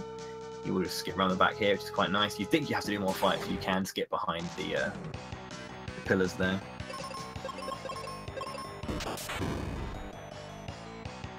Whoa. That Benjamin moved really, flare. That was like the first action of the turn was flare. That was really fast. None of the birds went. That feels pretty good. But now we've got Jerk Bird proper, Pazuzu. So after the first on the 5th turn, and then every 3 turns, he's going to do something where he essentially turns on Reflect by casting Psych Shield. And so you can't cast magic during that portion of the fight. So what you'll see is that most runners will seed up or heal during that turn. Hopefully, DDRnoob will get to put out as much damage as he possibly can with Kaylee before the shield goes up, even though Kaylee is now petrified. Crit? No crit. Okay, we're fine. Dang, that was scary, but we got through it. Yeah, but one of the interesting things about this fight is that Kaylee is actually on most occasions faster than this bird. So on the turn that the Psych Shield will turn off, though you'll see a lot of questions if Kaylee doesn't have to cure of whether or not you'll cast a spell and try to be slower, or if you'll just use your axe. The safest thing to do, obviously, is to just attack so that you don't reflect the spell back into your face. But sometimes you leave it on auto, and Kaylee decides to cast Arrow, and bad things happen. I've always personally found this vibe that because of the way that in which the turn is supposed to happen, because Benjamin is slower than Pazuzu, but when he casts Psych Shield the first time to go into it, he will always go last. So Benjamin will be fast, so you can't get. So it's basically so you don't get blindsided by it. The game's quite nice in not blindsiding you with a Psych Shield that you then reflect both of your spells at and you just die, which is quite nice. Granted, it's quite nice. So I always felt that when it is the turn where it comes off, that it actually speeds up Pazuzu a little bit.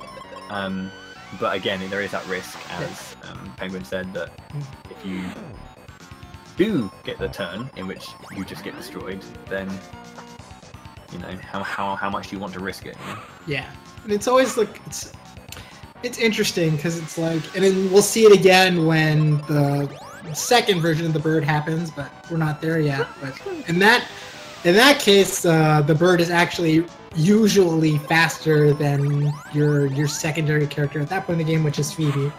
So you'll see people take a little bit more risk in that fight, but they can't take that much in this fight because Kaylee is surprisingly fast. I always find it weird that the Psych Shield on is always last, but that Psych Shield off is on normal speed. So it can happen first, it can happen last. If the speed math is incredibly not in your favor, but it's an unfortunate portion of the initiative here, so we just have to deal with it. Yeah, DDR having a pretty rough fight. In just that, a lot of damage going onto Benjamin, and he just has to. He kills him with the claw. That tells you how close he was to dying. That the additional 400 damage was enough. But he's gonna see the wind crystal, and he's gonna look at the chest for the sky coin and decide, yeah, I don't need it. Just exit and get out of here. Set up the last inventory glitch and then talk to Otto. So just a cheeky little exit right out of here. Don't have to worry about anything. And down to Windia. So, yeah. Penguin mentioned it, the second inventory glitch. So we've used up all of our potions, so base 4. And again, we're going to buy 0 potions this time.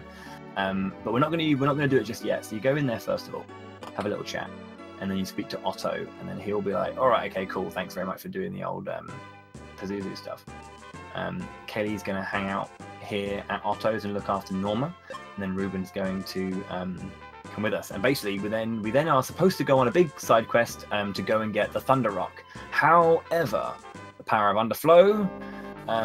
Ruben will then should join us for a little side quest. We underflow and we get ourselves the Thunder Rock. Immediately speak to Otto. He's like, "Ah, you found it! Amazing! I'm now going to turn on the Rainbow Road, or the Rainbow Bridge." So we just skip an entire not cutscene, but side quest to go and get this item. It would be more involved than you think at this point to try and do it, because in order to get it, you have to talk to Ruben's dad, which you haven't saved. He's still stuck on the other side of a mine. But we're not going to talk about that because we don't even really know who Ruben is. Didn't happen. It's fine. And then that saves Mac's ship Captain Mac's ship. Before we go and check out the ship, we obviously need, to be able, to be allowed onto the ship. So amazingly, Kaylee has her father's hat, Captain Mac's cap, and now with that in mind, PogChamp boys. Oh, TiefBlau's got floor 6. Give me the Pogs. Let's go. This is probably gonna make it so that unless he gets some really bad luck the rest of the way, he's probably locked up this race. But we've got a PogChamp. PogChamp! Good stuff for TiefBlau. Very nice.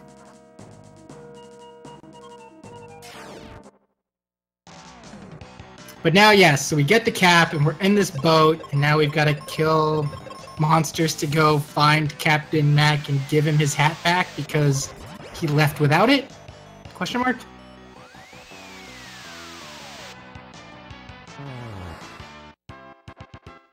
I didn't know that. The worst thing you can do. Never sail a ship if you haven't got a hat. I don't know how important, headwear is to nautical venture, but apparently it's big enough that monsters just take over the ship.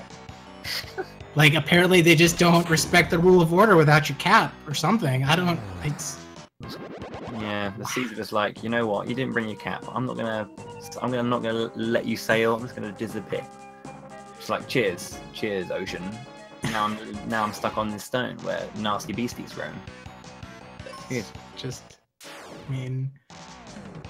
course, now we have to play exterminator to these monsters on the ship before we find Captain Mac. So although we completely skipped Ruben as a whole, he popped up for a moment and got attacked by the mummy that DDR had to deal with, and our players as a whole had to deal with, of course. But Ruben he's pretty cool actually. If you actually use him, he's got that morning star that hits pretty hard, and in his second form here, he actually has the white spell, which is, for all intents and purposes, it's basically holy. And Flare being Flare. Flare's trying to say take things out though, so we just tend to put the sword on Benjamin and go ham with Flare and deal with it really. Yep. It's actually, white's a really good spell in this game if you play it casually, because Flare is fire element spell, so if a monster's resistant to fire, you can't really use Flare, but white doesn't have any element attached to it. It is unaspected damage if you play Final Fantasy XIV anyway. So it just does the clean damage outright, and you can use it in certain fights when Flare is suboptimal.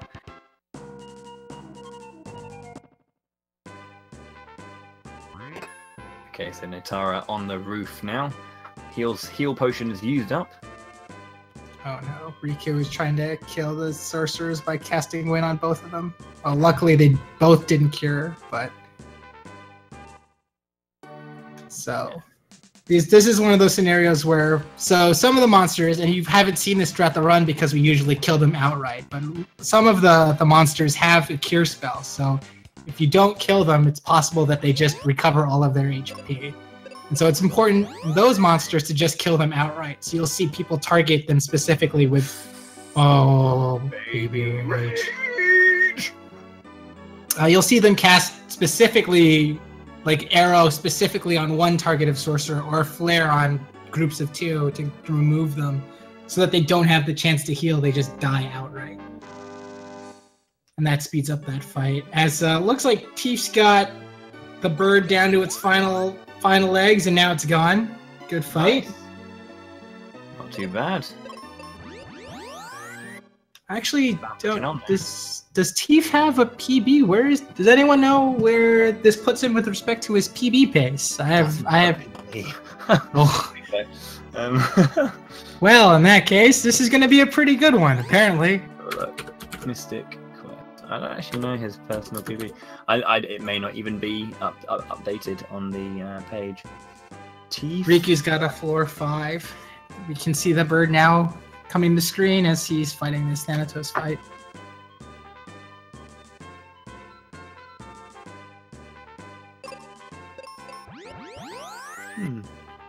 Don't know,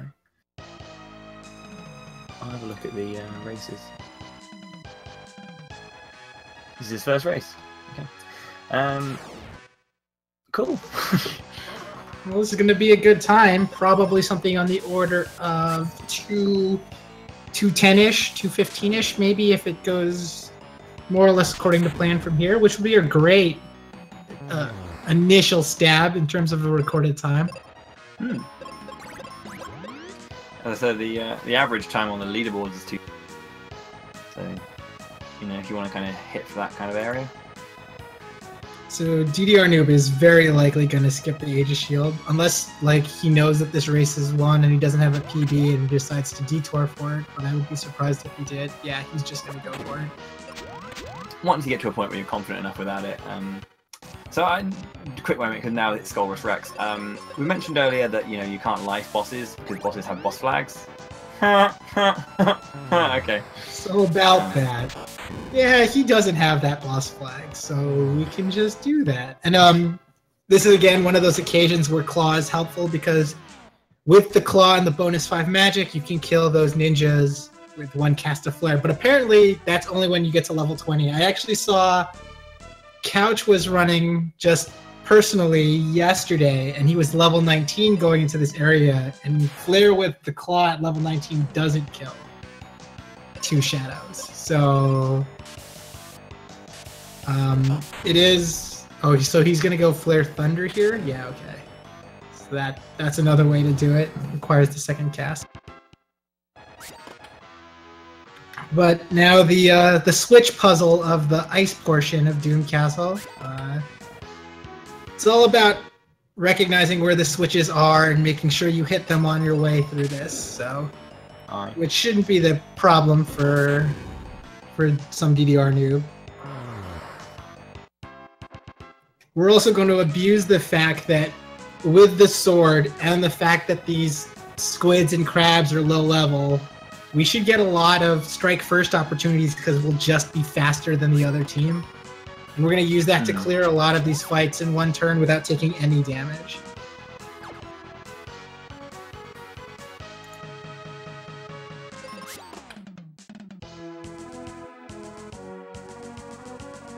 Okay, so Netara picking up Flare now. I think she's just a couple fights away from the Baby Rage and or PogChamp moment. Remembering Tief and DDR got the top 2. Not floor 4 for Rikuplayer. He hits the switch and he'll be making his way down to the next bit. Oh, he's actually waking his way back up. It's on floor 5. So he's, oh, it was on 5. I didn't see. Yeah, so he just locked it in on 4, and now he's got to make the long walk back up to 7 and down to 5 in order to make the fight happen. It is a long walk. I didn't actually see the 5 completely. Yeah, it's all right. It's yeah, it happened. He cleared it pretty quickly. Got through 5th floor pretty fast. So he's now. So we're just waiting on Netara's now. Get your PogChamp and or Baby Rage prepared.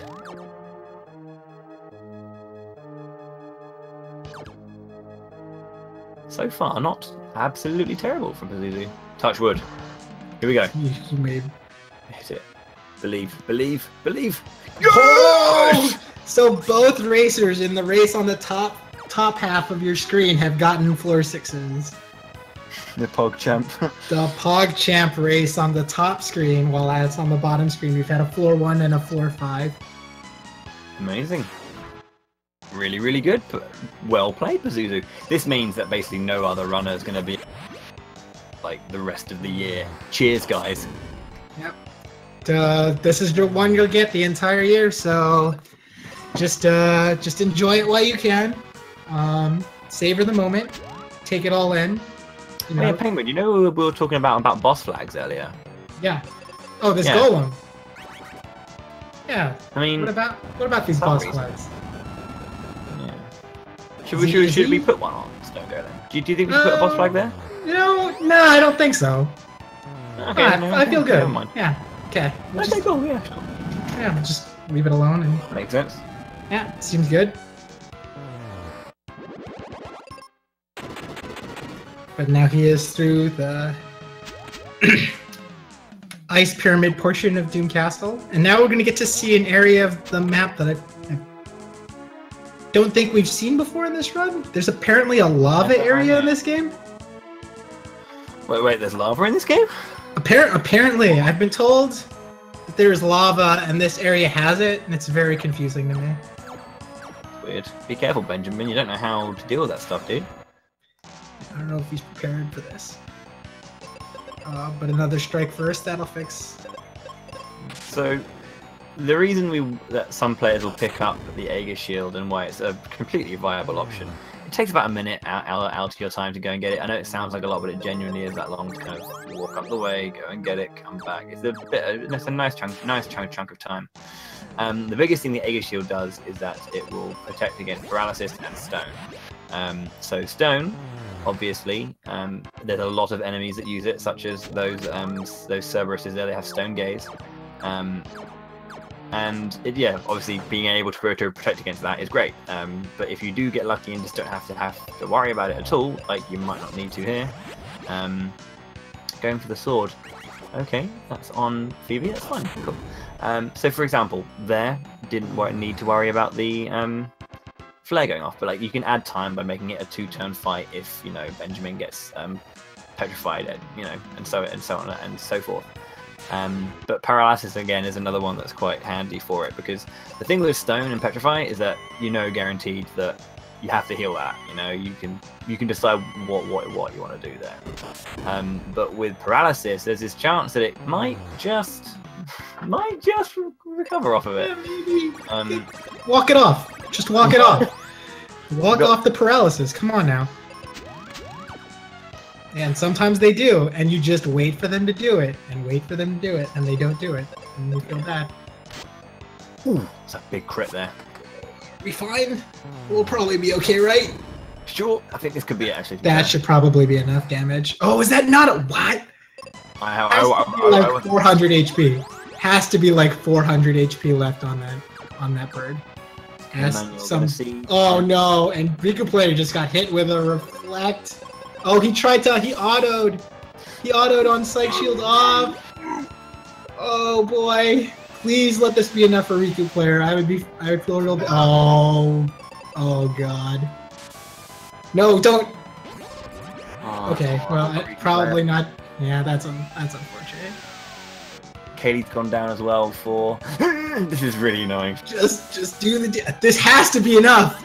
It has to be. It's not enough! How's it not enough? Oh no! The bird claims victims for, I think, the first time in this race on both of those screens, because I don't think Tief or DDR died to the bird on their fights. That's really unfortunate. Both players just shy of the damage they needed. So you can see there TiefBlau's picked up the Aegis Shield. So he's gonna be pretty happy with that pickup. It's quite a nice one. Yeah, and he's got the security of knowing that Netara, if he's watching at least, knowing that Netara is still on a Pazuzu fight, so he has the time to go out of the way to pick that up and not have to worry about the math of potentially being petrified. I think it's going to be really interesting when we get to the knockout stage of this tournament to see what'll happen with that Aegis Shield. Because you might see that the front runner will take it when normally that front runner wouldn't take it, or the trailing person skip it because they need to try to catch up that 1 minute of time.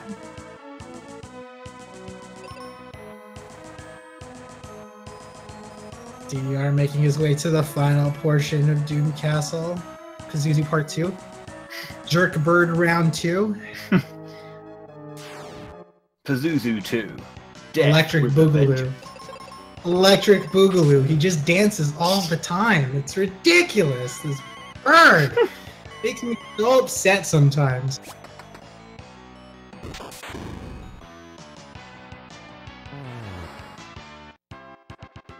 So yeah, the last part of Doom Castle that DDR is on now is a bit maze-like, very mazy.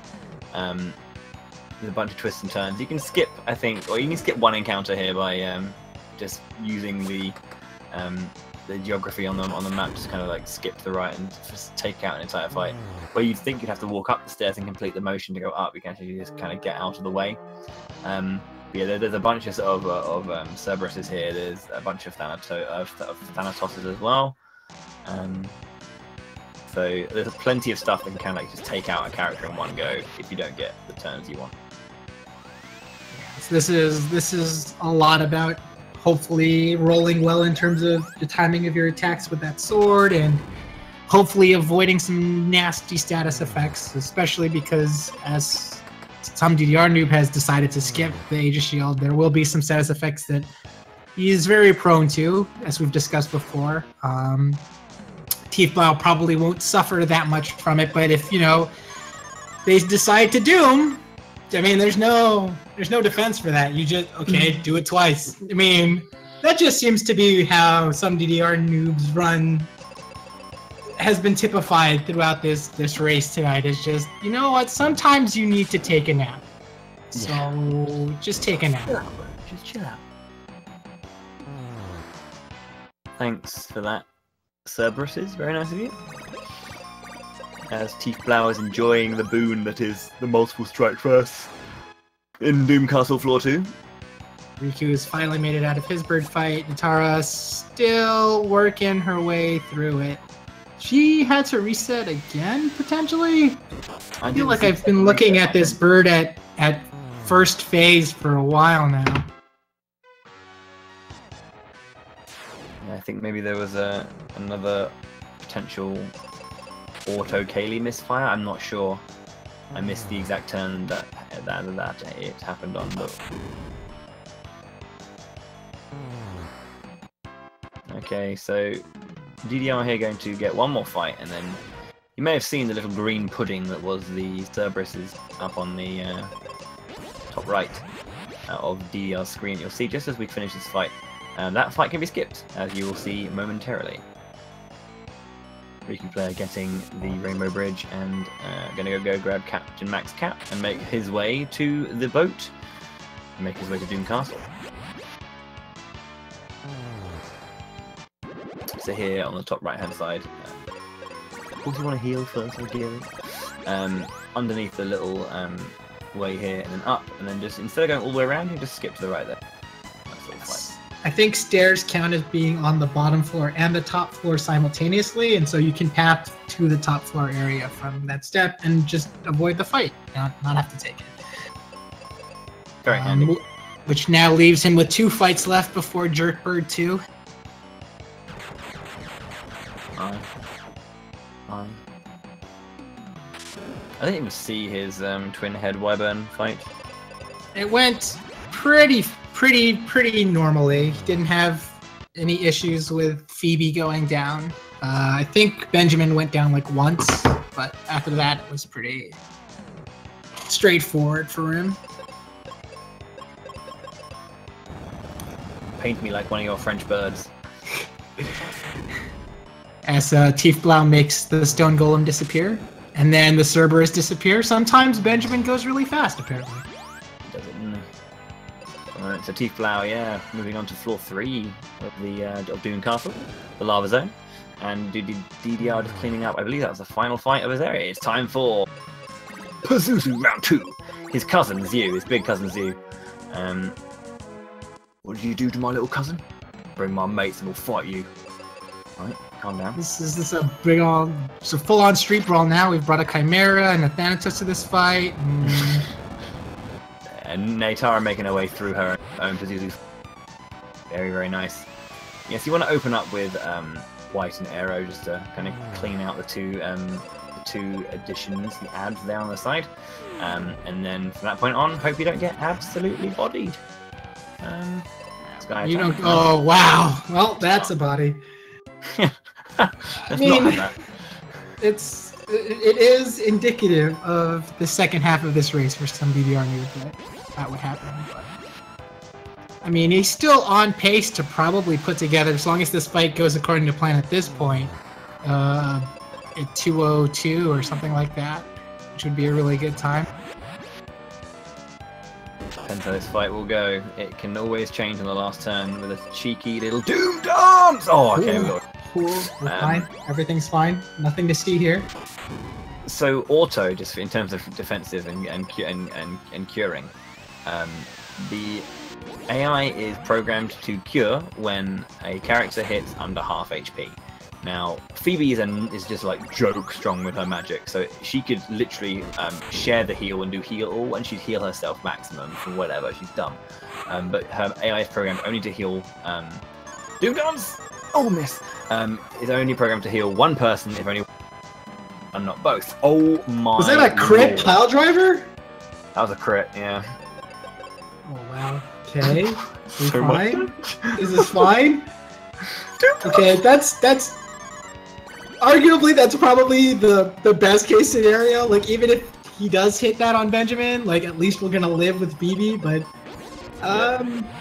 yeah, and one of those nice things about leaving it. Oh, there's the Doom Dance. This bird right now. Wow.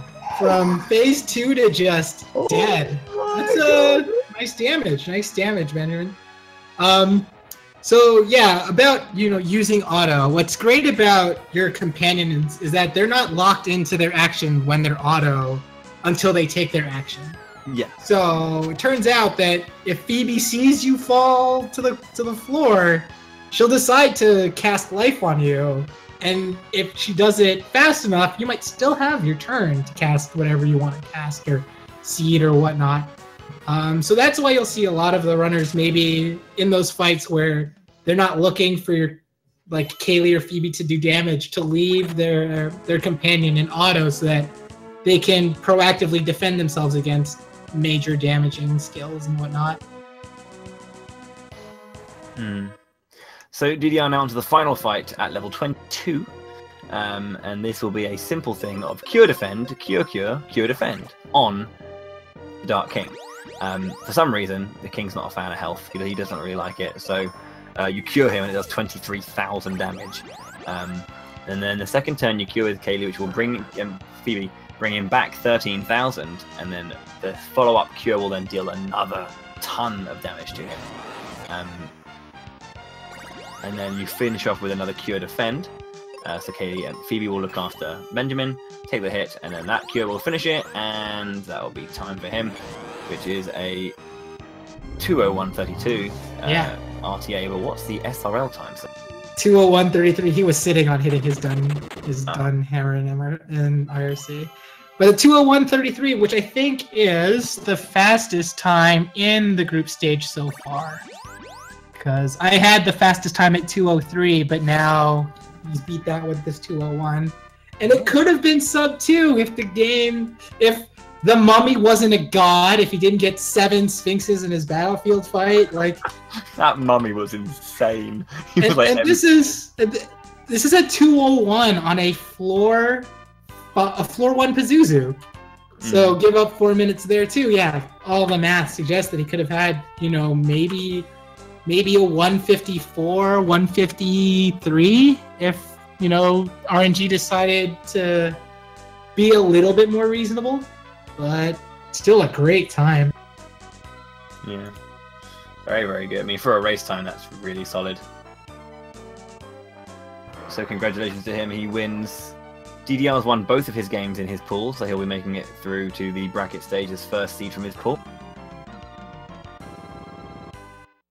Rikuplayer right now just trying to make his way through the rest of Doom Castle. Yeah, still in his best interest to run this as fast as he can to try to post a good time. It's not unreasonable for him to get us a 215, I guess. 219 probably is what we're looking at for Rikuplayer.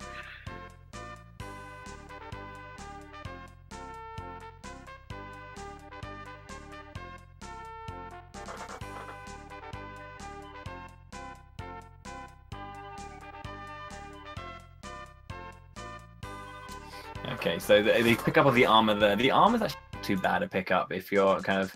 I believe it's the Gaia armor that gets picked up there. So on top of increasing your resistances to also sleep and poison, it does give you a little bit of extra defense. Sleep and poison isn't too much of it. And I believe there's also wind resistant as well. I believe that, yeah, is that right? It's wind resistant? The Gaia armor? I think so. But yeah, so it kind of makes you a little bit stronger attacks, especially against Zoo and No, the twin-headed wyvern uses fire. So yeah, Zoo will do a little bit less damage with wind-based moves. But yeah, it's a nice pickup.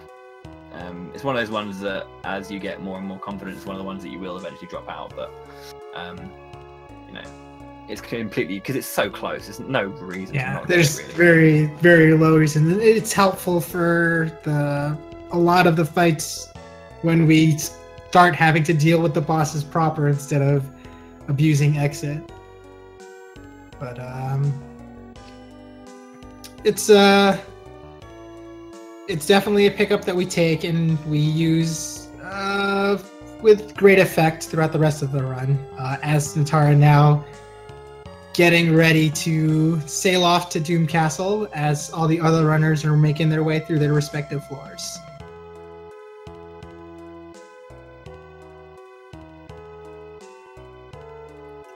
DDR talking about his race post-mortem in the Discord chat.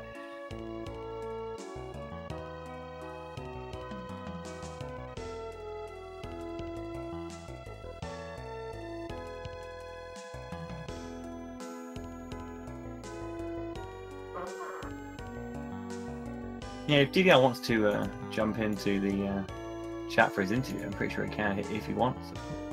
I think he said that he wasn't feeling great, so that he probably was going to pass on doing the interview and post commentary tonight. But he is, I mean, he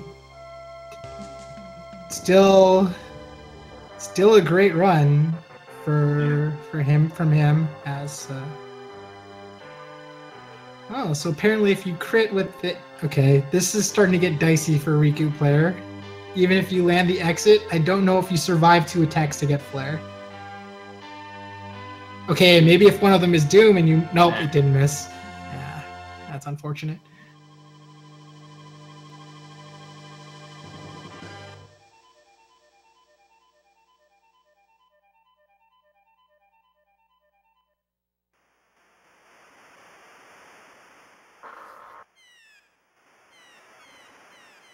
That's a bit better. Everyone's alive still. The white to finish it off for Rikuplayer. Very nice. TiefBlau now on the... yeah, he's onto the 4th floor of Doom Castle now. Just going for his battle skip, as Netara is going to be putting the Skullrus away. Lightspeed Prince. Obviously, yeah, there's level 19 there, so making sure to not go for the double flare with Claw and just finishing it off now in a nice, clean, easy way there. So floors 2, 3, and 4 for our players now.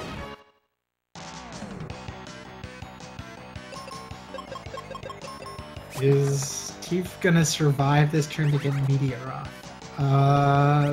That's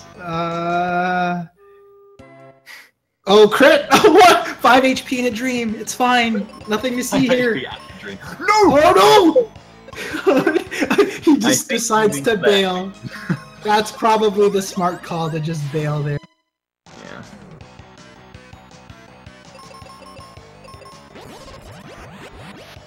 Probably the option there when you want to go for Meteor instead, because they the Chimeras have a resistance to the to fire. Yeah. So I think he actually. Oh, Doom! Why? I think he actually dropped 2 meteors, but Phoebe didn't cast a white, so apparently 2 meteors is not enough to kill Chimeras by themselves.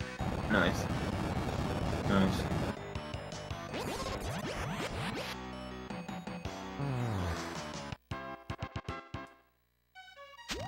Tief in his final fight before Bird 2, as Rikuplayer working his way through the fire portion of Doom Castle.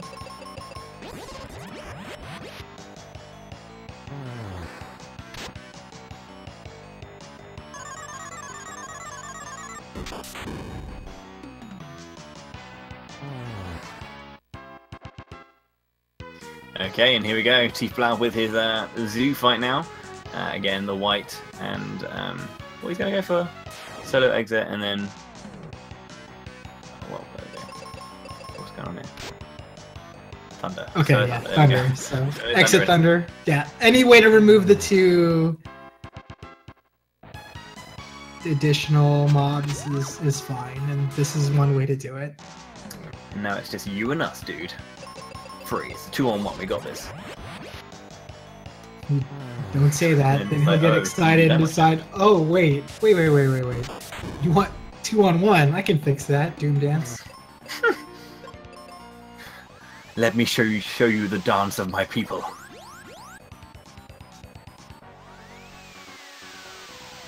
Wait, wind? Is he out of... Okay, he just accidentally cast wind instead of flare. And then hit with bow and arrow instead of casting light. I guess he's just gonna...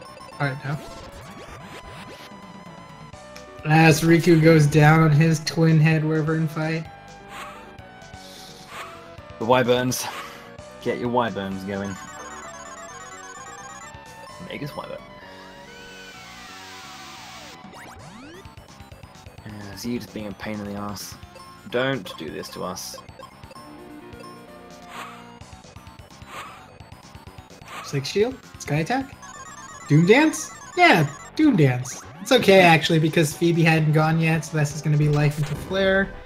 What can I do now? Doom Dance? Doom Dance. Yes. Let me go through my checklist. There's Doom Dance, Doom Dance, Doom Dance, Doom Dance, and Doom Dance. Okay, seems good. But, and then you know those like comics where it's like, game devs around a table saying, what are we going to do for our next thing? And then someone's like, it's all the tired old cliches. And then someone comes up with an ingenious idea and they get thrown out the window. It's like Zoo around the table with his mates like, how should I deal with Benjamin and Phoebe? And they're like, Doom Dance, Psych Shield? Just toss him out the window? Yeah. We don't need you. Get out of Doom Castle, mate. Nice critical. Nice finish. That's enough to kill him. Yeah. All right. Nice for TiefBlau. This is going to be a 2:12 something, maybe 2:13. Pretty good run, given not having posted a time before, at least not on the leaderboards. This is going to be a really good first post. And Tief fell? Oh wait, that's fine. No one wants to actually walk their way out of the 6th floor, and to be fair, they don't tell you that you can fall from the 6th floor either until you actually do it the first time, and you're like, oh, wait, this is like... But apparently you can't fall in Ice Pyramid, because it's the bottommost floor, but you can fall in Pazuzu's Tower Land.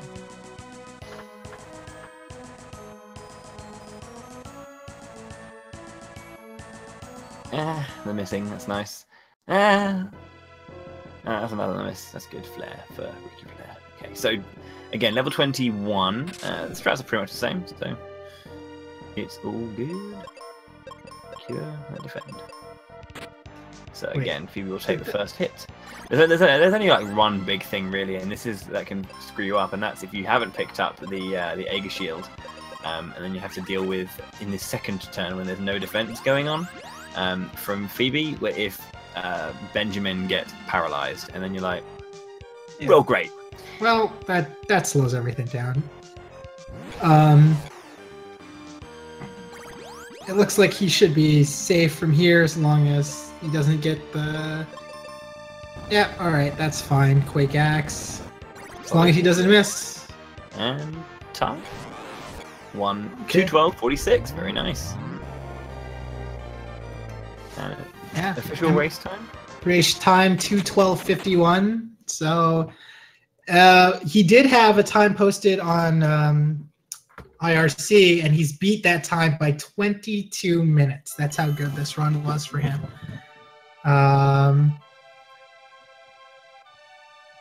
But that will give TiefBlau his first win of group. I believe it's D, which puts him at 1-0. As Riku and Netara working their way out of their... Or I think Riku's working his way towards the bird, and Netara's working her way out of the ice portion of Doom Castle. Yeah. I forgot one of the buttons. I had to go back and press that. Second floor. And that's the thing. It's very easy, again, just to kind of miss... just think you've ticked off, you think you're going, right, button, and it's, yeah, one of those small routing things that slowly just clicks into place the way you run it. with a perfectly healthy Benjamin statue for Rikuplayer. It's transit being fine. Phoebe still gets her cast of whiteout, nothing. No harm, no foul, but stop turning into a rock on the job, please. Benjamin, if you could do that, that'd be great.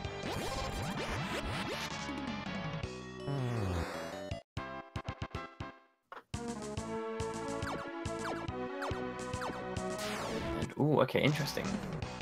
Thanatos did not perish, but it has now! Okay, no it hasn't, still. Okay, Thanatos, enjoy.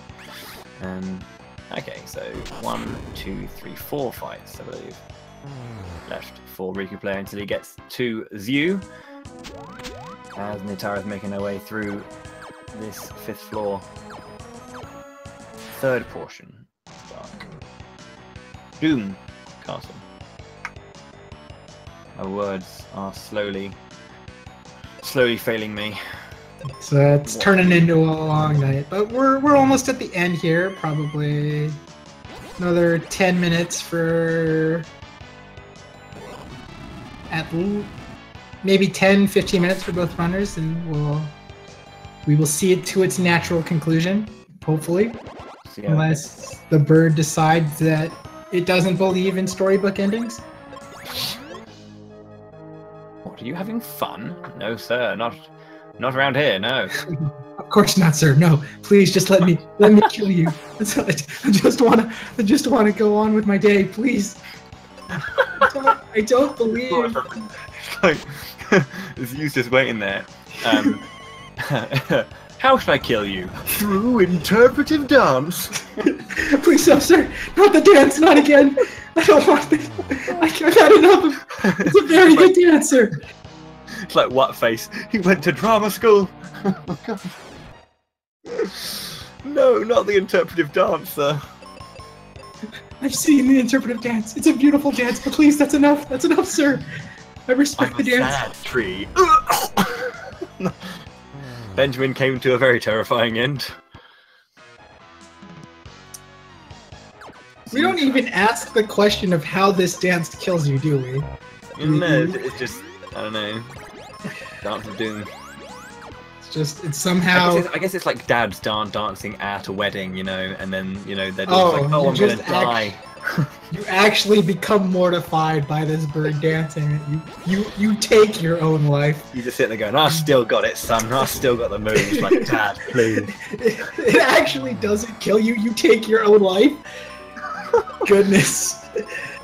Yeah, that's the thing. The psych shield and you flaring it is just like, you know what, I'm done. Just. Oh dear. Had enough of this bird and his dancing. Just let me die. What's going on in the corner? Oh, it's Zhu. Just leave him to his own devices. Oh dang. Okay, well. The Wyvern doing pretty massive damage to Netara, but it looks like she should at least be at the point where the breaths should stop. It might. Yeah, okay. Looks like it stopped. At least decreased. Yeah. There we go. He's looking a bit angry now. He's like, look at my teeth. My orthodontist, great. I'm sure. Good for you, Wyvern. I think this should be enough to kill. Oh, probably like really small HP left. This is a horribly close fight. It's one of those ones. Do you want? Yeah. I think. Okay, I guess yeah, because he gets the arrow, the Benjamin arrow off. Yeah, that works out. I think I would have just gone for it because I can't imagine that Wyvern has that much HP left. As it looks like Rikuplayer has had a clean bird. No. Yeah, really nice. No dances of the bird people. No. So it should finish at around 220. Again, assuming that the Dark King doesn't decide to be a troll. Just don't paralyze Ben. That's all. It's a simple ask, but yeah, let's be honest. You know that one thing you could do out of the massive list of things you could do, don't do that. Oh, Please do that stay thing? alive. Okay, got it. I'm gonna do the thing.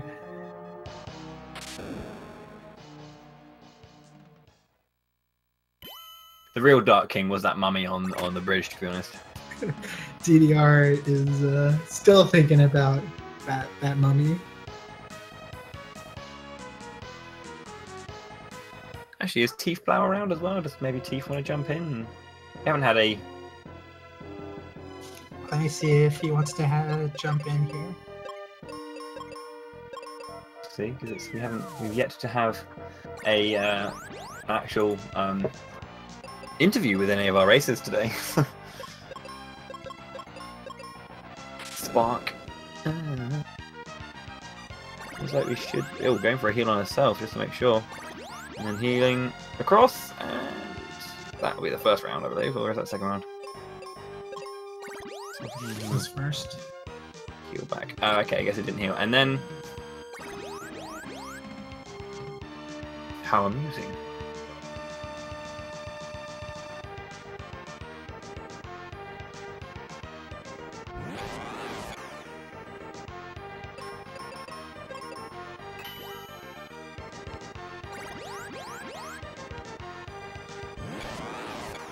And there it is, a GG for Rikuplayer. What is his official SRL time, my good sir? Official SRL time, 2 hours, 20 minutes, 28 seconds, PB by 7 minutes. Almost 8 minutes, actually. It's really good. Really good time. So that's locking in the final round there of pool. Group A is done now. Hey, pool A. Whoops. Lock that in there. What's the other time it was? 22:12:51. Where is it? Netara versus TiefBlau. TiefBlau got a 2:12:51. Hey there. And Hello. Tief is with us. How are you, Tief? I'm doing all right. That run was pretty kind to me. Pretty kind? Yeah. You know, anytime you see Bird on floor 6 and you get to PogChamp, it's usually a good night. Yeah, and Zud didn't really troll me that hard too. Oh, yeah, I was gonna say you got through him quite nicely. That's pretty solid. Ended up level 21 as well, not 22. Was that an overall PB for you as well? Yes. Overall PB and a race PB. Well, it's your first race of the tournament, so fair enough. So was that kind of just how many actual kind of like full runs have you posted up until this point? Because I didn't see a name on the leaderboard itself. I don't think I've posted an actual like run, but I think I did a couple one weekly or 2 weeklies. Okay. And I did a couple of races on the side when other people were doing their runs. Nice. I mean, well, for doing like maybe 2-3 full runs, a 2:12 is a very good time for that. So, congratulations to that one.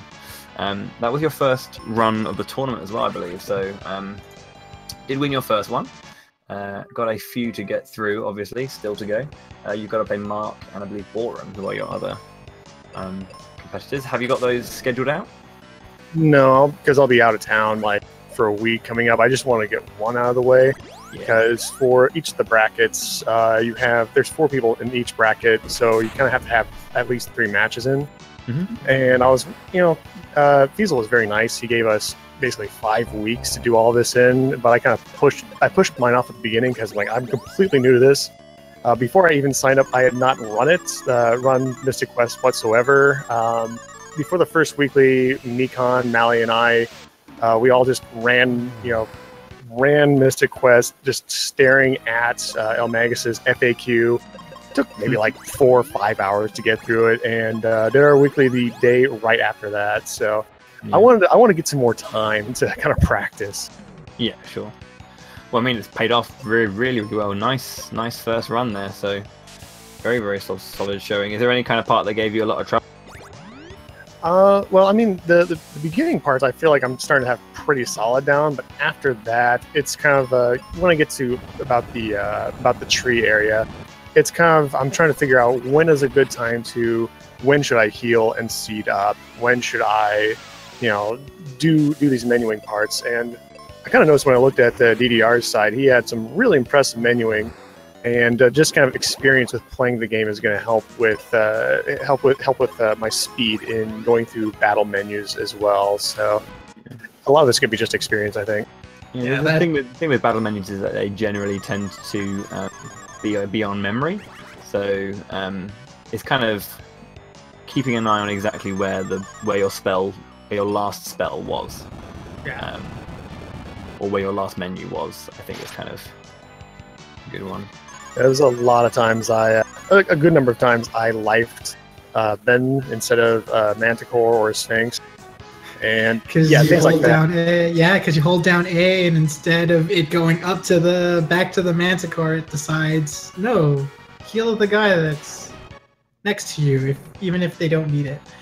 And I think a lot of the runners are experiencing that too. Like, everyone seems to get that first 40 minutes more or less like under control by the time they've run it the second or third time. But it's what happens after the Firebird skip and the awareness of, do I actually have to go into the menu right now, that comes with a lot of the experienced runners. And I think that's where you see like someone like someDDRnoob who shoots out in front of all these other racers in that area, because it's like they know that they don't have to heal in that spot and they can just keep going, and it saves them some time. Absolutely, that and kind of like keeping track of how many spells you have too. So there was a couple of times I got caught without any wizard spells and had to run and reset the battle. Yeah, it's kind of keeping count. It's a little bit easier for the partner characters because they have a set amount, but it also knowing exactly when you get your extra charges. It's like a 4 to 2 to 1 ratio in terms of spell count, so it's kind of keeping track of that is really important, and knowing exactly how many you need as well. But yeah, as the game goes on, definitely because of the variance in enemy formation and exactly what you have to deal with increases, it complicates every menu a lot more. I think is kind of, as Penguin said, that earlier section, a few runs and you'll kind of get the hang of that, and it's how much further you need to push and how have to learn with the subsequent run from that point onwards. When to play risky, when to play safe. Do you know how about like things outside of things like menus and stuff? Do you know boss HP quite a lot, and do you count damage? No, it's less like counting damage and just kind of getting a feel of, the boss is in the third stage. He's probably got like 3 or 4 spells left on him. I'm gonna gamble this. Yeah. So, because damage is set by those Netara's fighting Zoo right now, so taking some headway into his damage. But yeah, because damage is set, a lot of the more experienced runners as well like to count exactly the amount of damage they have and know exactly whether or not they can finish it off, rather than holding back. Damage counting is one of those things that becomes a little bit more second nature the more you do it again. So is there kind of an area that you think is perhaps your weakest, not in terms of like actual technique, but actual general dungeon or something that is going to be your focus? No, Netara lost. Phoebe. No, Phoebe's down. That's probably the fight, unless we see like a million psych shields in a row. That's one psych shield. Okay, well, Claw's probably not gonna. Okay, 2. Maybe there's a chance. He's not even in the second phase. It's gonna have to be a lot of psych shield. Just believe in the psych shield. Okay, no, that's it. Sky Tech. That's unfortunate. Yeah, with the reset though. Is there a kind of is there like one section that you really want to focus on, or one section that you're kind of like really confident in and know that you'll be able to kind of keep going forward with? You mean like dungeon areas or bosses? Yeah, dungeon areas more than anything else, because like techniques and general execution, there'll always be a section of whether you want to do battle menus, whether you want to focus on just confidence in movement. But like, are there any kind of dungeons specifically that kind of trip you up the most? And was it present in this run, or where was a place that in this run normally goes bad, but actually here it went well for you? Honestly, like movement-wise, all of it felt pretty even. I'm going to blame that with I was evenly distracted by the chat the entire time throughout the run. So, but so movement really didn't feel bad at all, and just kind of like fighting the enemies itself. You're describing it in terms of counting will be a necessity, but I'm kind of the opinion, and this may just be novice opinion. I'll learn better in the future, but kind of there's two different approaches to how people approach things. I kind of think someone who is more of an intuitive would probably do well with that, but someone who's good with counting, they will absolutely do that, and it'll work well for them. I feel like I'm more the first than the second. Oh no, yeah, of course. I wasn't kind of insinuating that it's something you need to do. That's all right. No. Phoebe went first. The unfortunate circumstance of Phoebe going first before the Psych Shield. So Phoebe down again. Maybe again we'll get a collection of Psychic Shields that gives us a chance to kill this boss. Or a missed Doom Dance? No, he never misses Doom Dance. Who are we kidding? Doom Dance can land. The dance of the people. It's unfortunate. Yeah, I mean it is one of those things that everyone is different. Actually, I'm actually quite like you in that regard as well. Actually, Tief is very much instinctual and not actually having the exact number in my head for certain things that I run as well. So I can appreciate that.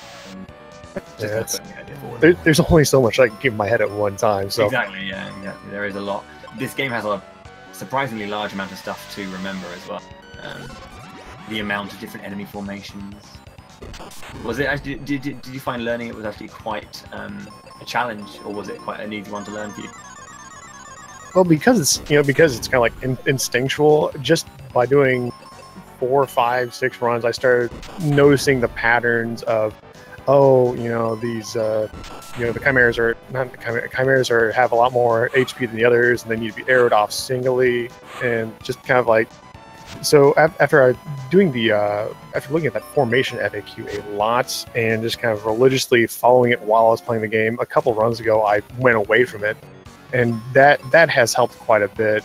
There's a couple instances where I was kind of hesitating. I think on Zoo Fight I forgot that Thanatos is weak to thunder, so it's like, man, wait, Phoebe doesn't have arrow. What do I do to Thanatos? You can give him the snowman. He's weak to the snowman too, even though the frames on that are god awful. But lightning is super fast. I mean, it's lightning. Yeah, Lightning's always fast. But don't you want to see a sad snowman become a happy snowman? That's like 90% of the reason to cast that spell. Don't you want to be lightning fast?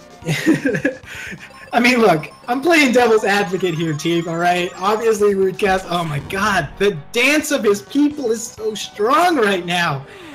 How many times? This is unfortunate. Zoo's just like, I'm not going to have that mummy upstage me. I'm the god. He heard us talk about the mummy. Did you, Tief, did you see what happened with someDDRnoob? Oh my god! I saw like parts of it, but I mean, I'm playing my own game at the same time. Yeah, I kind of imagined, right? So he was finished with Ice Pyramid at 37 minutes. It was really fast. Oh yeah, I saw that because I was like on my way. I like a long period where I was just walking, so I looked over and was like, wait, that's really fast. Yeah, and then he got 7 Sphinxes in his battlefield. And the rope bridge mummy decided to petrify him 4 times in a row. Wait, only 7? Only 7. 7 Sphinxes is something else. It was quite the unfortunate circumstance. But yeah, and it's probably the primary reason he didn't sub 2 this run. But it was kind of rough, and apparently the bird got the word that mummy was trying to flex its muscles and is now taking it out on poor Netara. It's unfortunate. Yeah, this how Netara's having Za treat her is what I didn't want Za to treat me, but he was nice to me for some reason. He just does what he wants, doesn't he? There's not much you can do about it. It's just like... Oh, here we go. Oh my god. The dance of his people is so strong. Oh, do it again. Do it again. Oh. Oh, and there's that. I think that's... Netara knew that. She was just like, let's just get the give up and start again. That's when we've discussed this. When the bird dances so hard that you decide to just off yourself. She's been on this fight for I think now 15 minutes. This is really just bad RNG. You know. Okay. It's a little bit less than that. I think like maybe like 6. It's definitely one of the more frustrating places to get locked up because you're so close to finishing. It's just let me finish. Just please let me finish. Mm. And it's not even like it's anything in terms of like execution that's going wrong here. It just you dance. It just decides that it feels like dancing today, and you're a victim. It's like Benjamin comes in like, you make me feel like dancing. I wanna dance the night away. It's like, why? So, please don't. Calm down, Leo Sayer. Is that Riku? Riku, you here now? Yes, I'm in here now. Hello. How was So talk about the run. I mean, the start of it was just terrible. I couldn't believe how trolled I got off the start. You know, sometimes Behemoth decides that it just wants to win a fight for once, and twice. It takes it out on somebody. He killed me twice. So I was already behind at that point, and I was just frustrated from that. Yeah. And then died on like every one of the first few bosses. Then all of a sudden, when I hit Ghidra, like nothing killed me except for when it was stupid AI. Yep. Sometimes they decide to just go first. Well, like my problem with it was I had Phoebe on auto, or not Phoebe. I had Kaylee on auto in Pazuzu, and if she knows the Psych Shield isn't going to be down, she won't usually cast a spell. Or so I thought. Well, that's, she decided to cast Arrow for him. Yep. Yeah, it's one of those times that she actually knows what she's doing, isn't it? And it's just like, that's why I was being like so cautious, because like for the Beholder fights in there, you can leave her on auto typically. My last 2 runs, when I've left her on auto, she's arrowed them. So sometimes Kaylee just decides she's gonna go nuts with her magic. It's unfortunate. It's no one wishes that on anybody. But I'd say that Kaylee 2 is the most inconsistent of the AI for the purposes of the speedrun in terms of what she is actually able to do and what she can do. There are times when she's got an option to kill and she just doesn't because she's not in her programming. Because obviously, as I was mentioning with Penguin during the run, is that the resistance glitch does change some of her statistics and what she's programmed to think she can do because of it. And another thing that I was really happy with my run was my zoo fight. Yeah, first time through it, right? No issues. No problem whatsoever. He just kept on using Psych Shield. It was amazing. I just kept on launching out flares and whites, and he died super quick. It was like a 3.5 minute gold split or something like that. Wow. The dream bird. Yeah. So there we go. Let's get some clappers and PogChamps in chat. But finally, we made it. Zoo, the bird is finally. The actual final boss of this run is finally gone.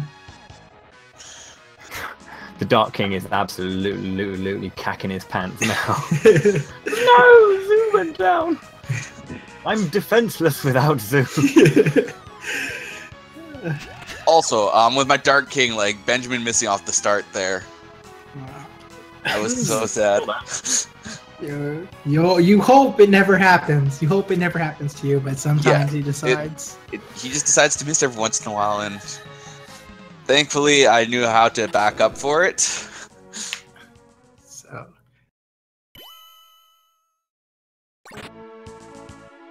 This statue speaks to the promise of a hero.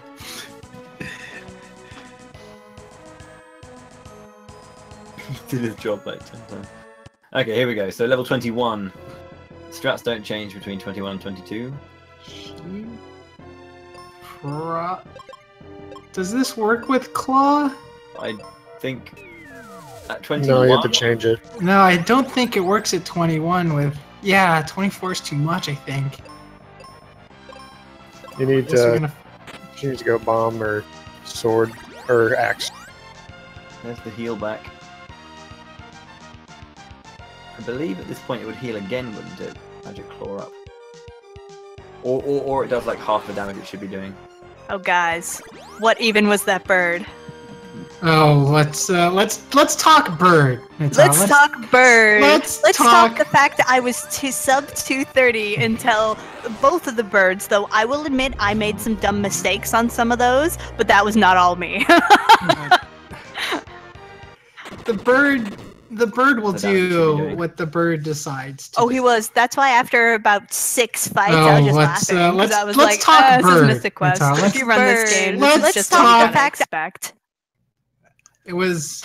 We were all just sitting here watching it, going, "How many times is he going to show you the dance of his people?" Really. How many times did I fight him? I didn't count, but it seemed like an excessive amount. I don't know. Chat will have to fill us in. It's pretty bad. What was the official SRL time, by the way, just so I can update? 40:04. Yes, or yeah, 2:40:05. Yeah. All right, updated. Thank you very much indeed. No problem. It was at least 8. Yeah, it felt like at least 8. Oh, the echo. Jesus, that's because I can hear you guys. Hold a sec. Yoink. There we go. Now the echo's gone. Looked like everything. That was a. Did you get a floor 6 Pazuzu when you raced Borum on Monday? Yes, and I want to note those are the only 2 floor 6s I've ever gotten. So I feel like after 2 in a row, I'm never getting one again. You're probably at least good for the next 3 months. Yeah, basically. Pazuzu will see you again in September. Oh yeah.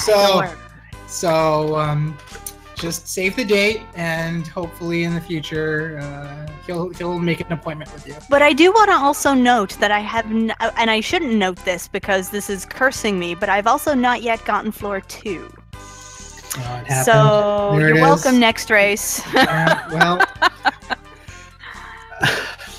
there it is. There's the jinx. Worth it.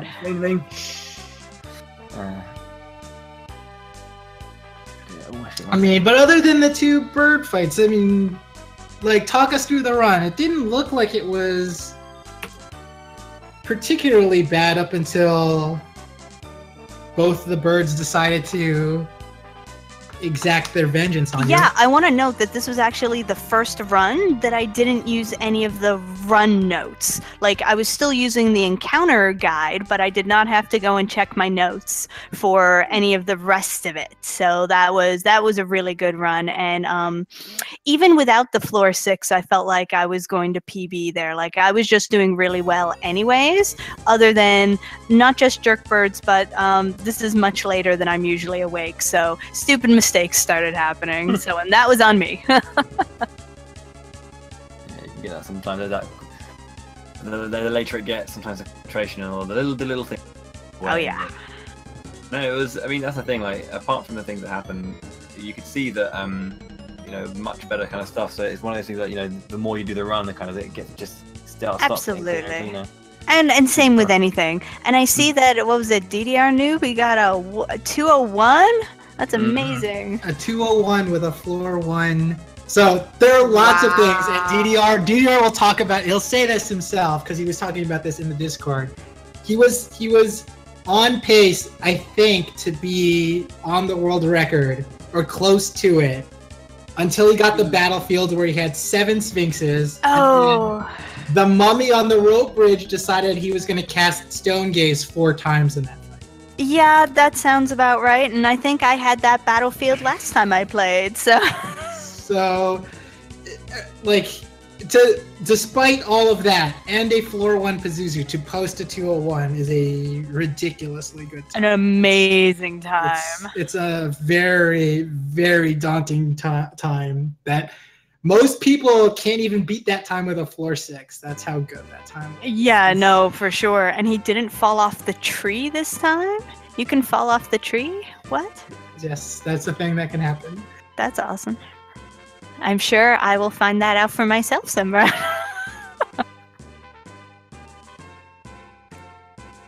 Solid. It's nice to see a good 4-way race as well, just because so much action in one sitting as well. It's kind of great to see all the little variances that things happen and see all of the different approaches as well, which is great. Yeah, for sure.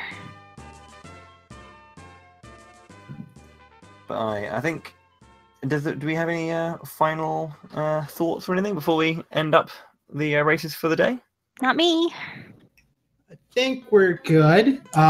Tomorrow we have a race pretty early in the day, actually. Marsh vs. Dark is at 3 p.m. Eastern tomorrow on Speed Gaming, on twitch.tv/Speed Gaming. And then nothing scheduled until Sunday. So one more race for this week. Hopefully people will swing around for that at 3 o'clock. Other than that, if you're interested in the run, there are plenty of helpful guides out there if you want to go pick it up.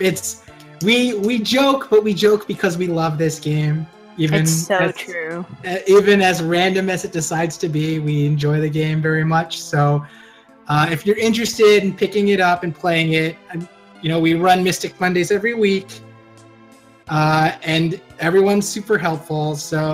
And the guide is on GameFAQs if you want to look at it. So definitely think about picking it up. But I think that'll do it for us tonight. So, Bo, if you want to say goodbye to the people, you yeah, certainly of course. will. Yeah, thank you very much for watching, guys. Make sure to follow all of the runners as well. Do the !runners command in chat. You'll be able to find everyone who's been playing today where you want to catch more of their action and more of their runs. Make sure to do that if you want to follow both Penguin and myself as well. We also do some streams as well around the world. But yeah, there'll be more of this coming up. Don't go anywhere if you do want to catch it. If you are a fan of Mystic Quest, this is the place to be. Speed Gaming and Speed Gaming 2, you'll see all of the action you want to see. But yeah, thank you very much for watching. Penguin, it's been a pleasure to comms with you. Same to you, sir. We'll see you guys later. To work again in the future. Hopefully. And GG as well to obviously you, Netara, Tief, DDR, and Riku. Good runs and races today. Keep that practice going, and we'll see you again soon, yeah? Thank you. Thank you. Bye-bye, guys.